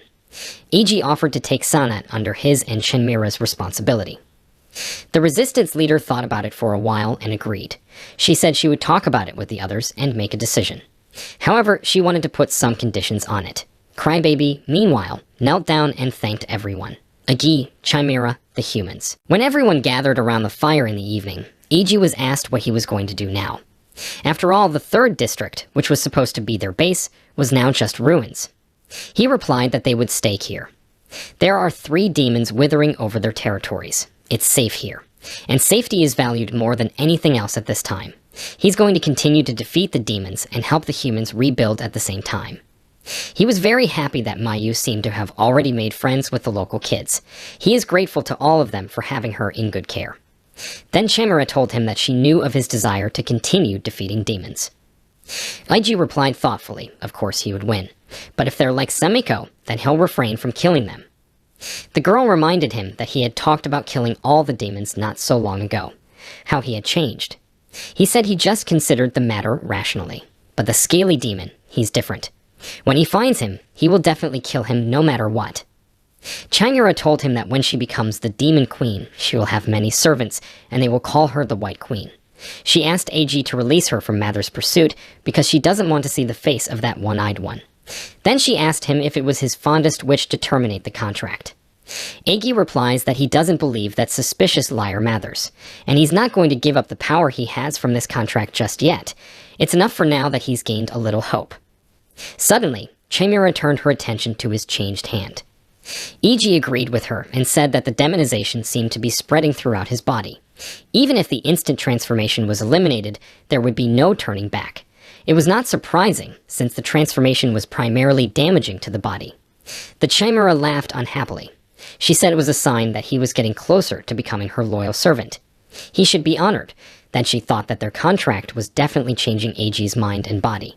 Even though demons like to have someone in direct command of them, could it be said that Ig had completely transformed into a convert? Plus, what's going to happen to Miyu? What's going to happen to her? When the contract is terminated, what will their relationship become? It was best not to think about that right now. She laughed and told Ig that when he would give Miyu to someone, it would be possible to replenish her magic powers whenever she wanted, right? He said that she was talking nonsense, and the girl replied that shouldn't it be allowed. Then Ig and Miyu were standing on the ruined embankment, and the girl shouted, looking at the water, that it was a big sea. He corrected her, saying it was just a big river. The Chimera and Crybaby looked at them and wanted to get far away from here. Miyu told her father that Sumiko's little sister feels at home in the water, and Ig asked her how she felt about the water and her new home. She said it was comfortable. After all, she used to be a water demon. She said that from now on, she would live quietly and not mess with people, according to the terms. Well, if she can help them in any way, please let them call her any time. She also asked Agi if her tooth is in front of him. He will protect it always, even if she is not around. Ig thanked her and said he would definitely use it. Ig suggested that Chimera start exploring the surrounding area immediately. Then he turned to the Crybaby and asked if she knew of any other demons besides her with scales all over their bodies. She replied that there were many demons with scales, and asked if any other distinguishing marks this demon had. He replied that it had violet eyes. Crybaby said it was the child of prophecy, her daughter. Agi and Farnir moved on the ground and Chimera moved through the air. Chimera reported that the rift crossing point was right on course. Ig ordered them to move straight ahead. He turned to Sumiko and said that he was relying on her completely. The residents of the 3rd District were busy rebuilding the areas. Haruko said, turning to Sana, that thanks to Igi's help, they were doing faster than usual. Agi, using the thunderstorm and venturing, was trying to set up electricity. He was thinking about whether the weak charge could last for a while to recharge the batteries. It's hard to regulate, but it has a lot of uses. Chimera noticed that metal objects were starting to become magnetic to his body. That was a good sign. In general, people's lives were gradually getting better, thanks to the special abilities of Ig and his magical friends. Miyu, holding a flower in her hand, turned to her dad and said that she and her little sister Sane were going to mourn. They all walked up to the rift in the ground where many of their compatriots had died. They all gave a moment of mourning to the dead. Takakura Sane said that thanks to Kato, they are slowly getting back to normal. She thanked him again for coming here. The man modestly replied that he could never have done it alone.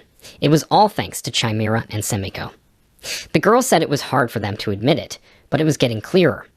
Ig asked her if they were going to leave the wall, and she said it was to scare away other demons, and they were mistaken if they thought it was their territory. In the current hard times, beauty alone can't survive. Besides, revitalizing this land is far from easy. Ig agreed with her and said it wasn't surprising, since there were as many as 3 demons here. Sani replied that just chasing them away was already a big deal. Only it wasn't the most important weapon in their arsenal. E.G. exclaimed, "Are there really more demons?" The girl replied that she couldn't remember who it was, maybe a demon or a transformed one. She couldn't get close to it because of the intense heat coming from its body. It was something round, moving like magma. When it passed by, everything, people and buildings alike, would melt at its slightest touch. Apparently Mathers is still hiding something like this, and they find themselves in this desolate land. At any rate, the old settlement is gone. But once things settle down, people from other areas will be able to come here. You need men, no matter how you look at it. A.G. agreed. Indeed, they could use a man's hand here. There's only hard physical labor around. Sani said she meant something else. She asked him if he wanted to make love to her. Procreation is a pressing issue in these parts. The clock is ticking. Or does he not like women with experience? If he doesn't like her, he's free to take any young girl and do it with her. After all, he has such a manly appearance, and besides, everyone here is very grateful to him. He can choose anyone he wants. E.G. apologized and said that he refuses. He's afraid of losing another one. He doesn't fall in love with women now, and it's unlikely he'll ever be able to fall in love with them. Sani grumbled unhappily. How right he is. She doesn't ask him to take responsibility for anything. Or is that demoness special to him? A.G. expressed his suspicions that Sani was following them. The resistance leader said that everyone knows about it. After all, they meet every night in an abandoned house, and their screams can be heard throughout the neighborhood. A.G. replied that he was only helping her accumulate magic power. From now on, he would put an end to it. Sani advised him only to keep his guard up. After all, she's still a demon, let him remember that. A.G. replied that he would try his best. He also said that the demonization effect makes him have a lot of questions for himself. The girl advised him to go to her if he had such a need. She said that she seemed to have lost to Chimera. Very disappointing. If only she were 10 years younger. A.G. replied that wasn't the problem. And he's not that old. The girl asked him how old is he? He whispered something in her ear, and she exclaimed in surprise, which she couldn't tell by looking at him. E.G. said that was why he didn't want to talk about age. He thought about it, and expressed his desire to ask her for something. Miyu was playing by the stream and caught a crayfish. She showed the crayfish to A.G. Her father praised her for such a big catch, and told her that she should give it to Haruko to boil. It would be delicious. The girl asked him if he was going out again. He replied that he needed to find someone and told Chimera to go with him. She asked him what's wrong. Who was he looking for? A.G. replied that he thought there was a man nearby who knew something valuable about demons. Suddenly, Crybaby appeared in front of them. She turned to A.G. and asked him if he really wanted to fight a scaly dragon. The man confirmed her hunch. He actually wants to finish him off. She said it was useless. She can't give him any other advice. She'll just hope she never meets him. E.G. thought to himself, is a scaly demon really that dangerous? They said goodbye to Miyu and Samiko and left the settlement. The Chimera told A.G. that she too was tired from her work. He asked if she needed to replenish her energy. She laughed and said that there were only 2 of them in this forest, so no one could stop them while they were doing it.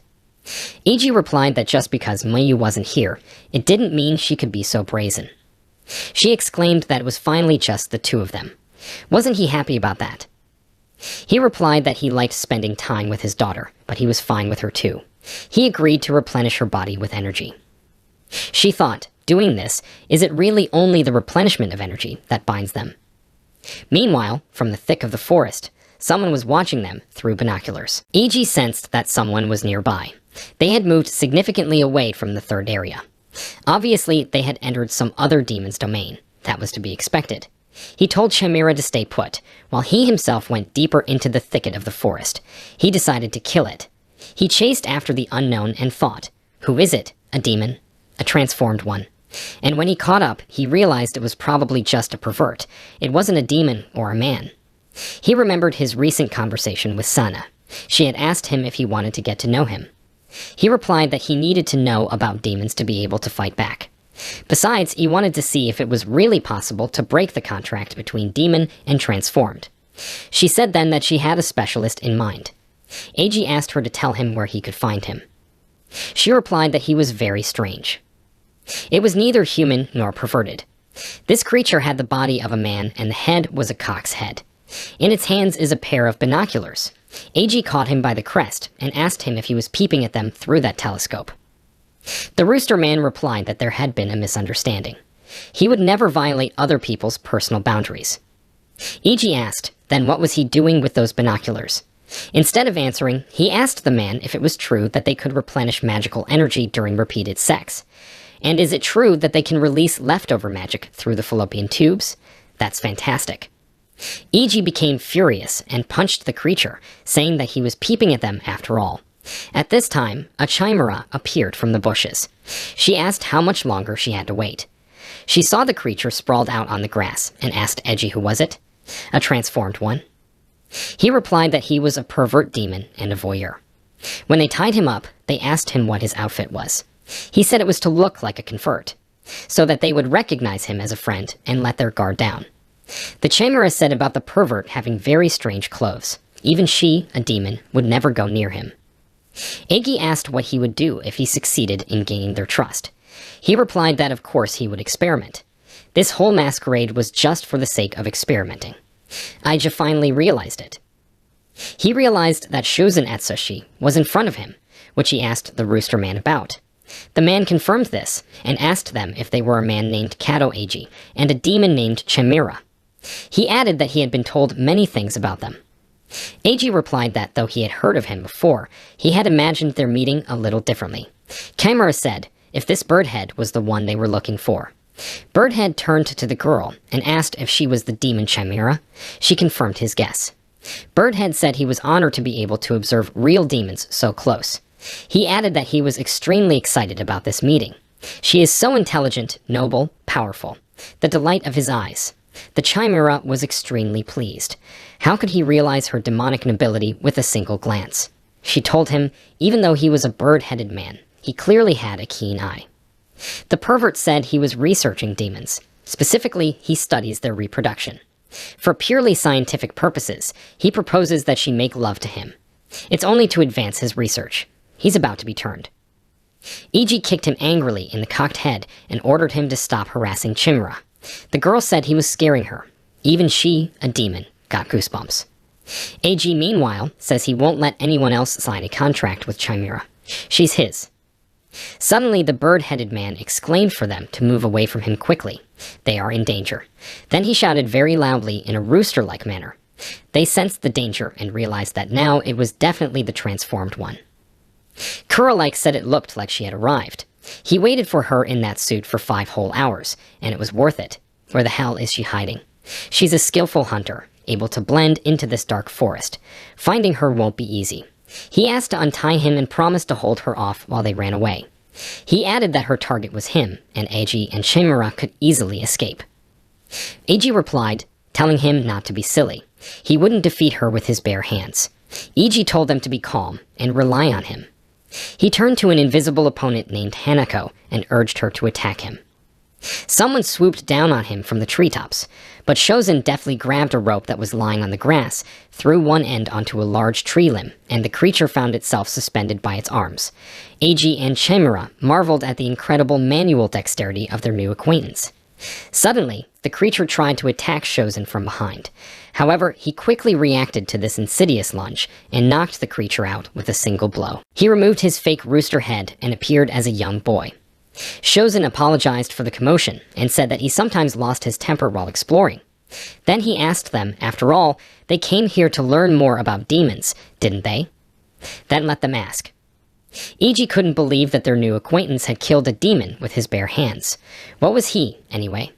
Shozen pulled out a knife and cut the ropes that entangled the demon's arms. Eiji had warned him that it was dangerous to release her while she was still conscious. But Shozen replied that it was all for his research. The demon came to her senses, and spreading her wings, flew away. Eiji wondered why he had freed her. And what would he do if she attacked him again? Shozen apologized for the inconvenience and said it was communication with the demon. Part of his experiment. He is fighting her and making love to her for the 15th time. It's also a result of his research. He looked at the large tree limb the demoness had flown up on and invited her to fly in again any time. Chimera remarked that she didn't like him at all. Shozen laughed and said that was the beauty of it. Eiji said that research is a big word. There's a limit to everything. She'll eat him someday. Shozen seriously said that he needed to describe the demonic light form. This research is very important to him. Iji noticed that he had definitely lost his mind. The flapping of the wings of the departing demon sounded in the air. Shozen invited Iji and Chimera to his house. They were greeted by a young girl named Ando. She saw the wound on his head and reprimanded him for getting involved in a dangerous experiment again. He apologized to her and said he was just getting very carried away. She gave him medical attention and rebuked him once more. Ando said that when it comes to experiments, he was completely unrecognizable. Then she asked who were those people with him. He replied that it was the demon Chimera and her servant, Kato Eiji. The girl was surprised and wondered if the demon was real. The teacher told her that both the demon and the servant were completely real. Sitting on the couch, Chimera told the girl to bow to her because she was honored. The girl said her name is Ando Momoko, and it's nice to meet her. Shozen went back to the conversation they had started in the forest. He promised to answer everything he knew himself on the subject of demons. Iji asked directly if it was possible to terminate a contract between a demon and a human. The teacher replied that for demons, a contract is more precious than life. So no, it is not possible. Eiji asked, so is this just a rumor? Shozen replied that although he wished he could refute them, he did. The reality is that very little is known about demons. Everything that is known about the demons that do exist is thanks to the Evadin. Humans can't kill demons. All that's known. What is their purpose? How did the demons themselves come to be? For that, unfortunately, he has no answers. He would like to learn from the changelings themselves, if possible. Chimera told him not to ask her. She had very vague memories of her time before she came to this mortal world. Eiji said he didn't care about that. Let him better tell him, is there a way to kill demons? Why can't humans kill them? Shozen said that when the internet was still available, he had read a couple of interesting articles. In a certain country, humans had managed to capture a demon and seemingly perform an autopsy. Human tools were indeed able to interact with the demon's flesh to some extent. However, to touch the so-called core, they were unable to. Naturally, a material such as a scalpel conducts heat and even electrical energy through itself. But it was as if the core was in another dimension. It would regenerate until the magical power was said to have run out. The same can be said of the Evadin. It's a giant funnel in the center of the ocean, with no effect on the seawater level whatsoever. He thinks it's because the other side of that hole is in another dimension. Only demons know what is inside, and he, alas, does not have that knowledge. Eiji raised his voice. A demon has the same power as him. So transformed people and demons can kill their own kind. Shozen showed them a picture of an old newspaper that showed a hole in the ocean and Evadin. Eiji turned to the teacher, saying that since the news and newspapers had daily coverage of the events just before the big disaster, could he show him the articles? Shozen replied that he would like to take a look himself. But there's a problem, he doesn't have them on hand. After the documents were made public, that country disappeared, along with hundreds of millions of people. It would take time to get the other documents, but in the meantime, he wanted to show them something. He told Ando to wait for them in the room and led the guests down the stairs to the basement. As he opened the door, Shozen warned that he knew a lot about both demons and the transformed. However, it belonged to neither. Eiji wondered who she was. They walked into the basement room and saw a girl with a scaly tail behind a grated partition. She rushed over to the cage and begged for help. On her back they saw an iron growth, which she asked to be freed from. Shozen explained that he had saved her as she wandered through the woods naked and defenseless. Eiji asked she had begun to transform like him, hadn't she? To which the teacher replied that wasn't exactly true. She's human. Only part of her back is a transformed person. Eiji asked, can't you just separate the transformed from her? Shozen replied that it couldn't. He picked up a scalpel and offered to watch his actions. When he touched the affected body, the girl screamed in unbearable pain. Eiji realized that the reaction to the pain was the same. They had merged. The girl didn't stop crying out for help. She promised to do anything for them if they would save her. Shozen explained that this parasitic species attaches itself to the human nervous system, presumably through the spinal cord of the brain. If nothing is done, it will likely die in hellish agony. What's more, the transformed secretes some powerful substance into the brain that stimulates pleasure hormones. Even if she has a consciousness of her own, it's faded by the brainwashing. Chimera asked, so they need to kill the demon that's controlling this transformed. Shozen nodded. Exactly. He wants to ask the two of them to help him with it. Eiji said, so it turns out they're the only ones who can deal with this demon. Shozen explained that in order to do that, one must first find this demon. Suddenly, he was attacked by a coughing fit. Ando came down to the basement and said that the teacher was overexerting himself. She hugged him and asked him what would happen to her if he died. Shozen apologized and said he would go to the study to get some rest. He suggested that they spend the night here since it was getting very late. He said that unfortunately, there were no separate rooms for them, so they would have to sleep right here in the basement. Ando said that the teacher was always thinking about his research, that he hasn't slept well for the 3rd month already. Eiji asked the girl, why did the teacher neglect his health so much? She said her older sister was in that room. The two of them and the teacher's younger brother were working as his assistants. During their research, they were attacked. Upon returning back, he and her sister were found to have parasites. One day, when the teacher was not there, the younger brother put on his skis and went somewhere. It's been 3 months since he's been missing. The teacher blames himself for what happened to them, for not being able to find a way to help them. He's gone headlong into more dangerous research. In her opinion, he's just driving himself into the grave. She just can't see her sister like this.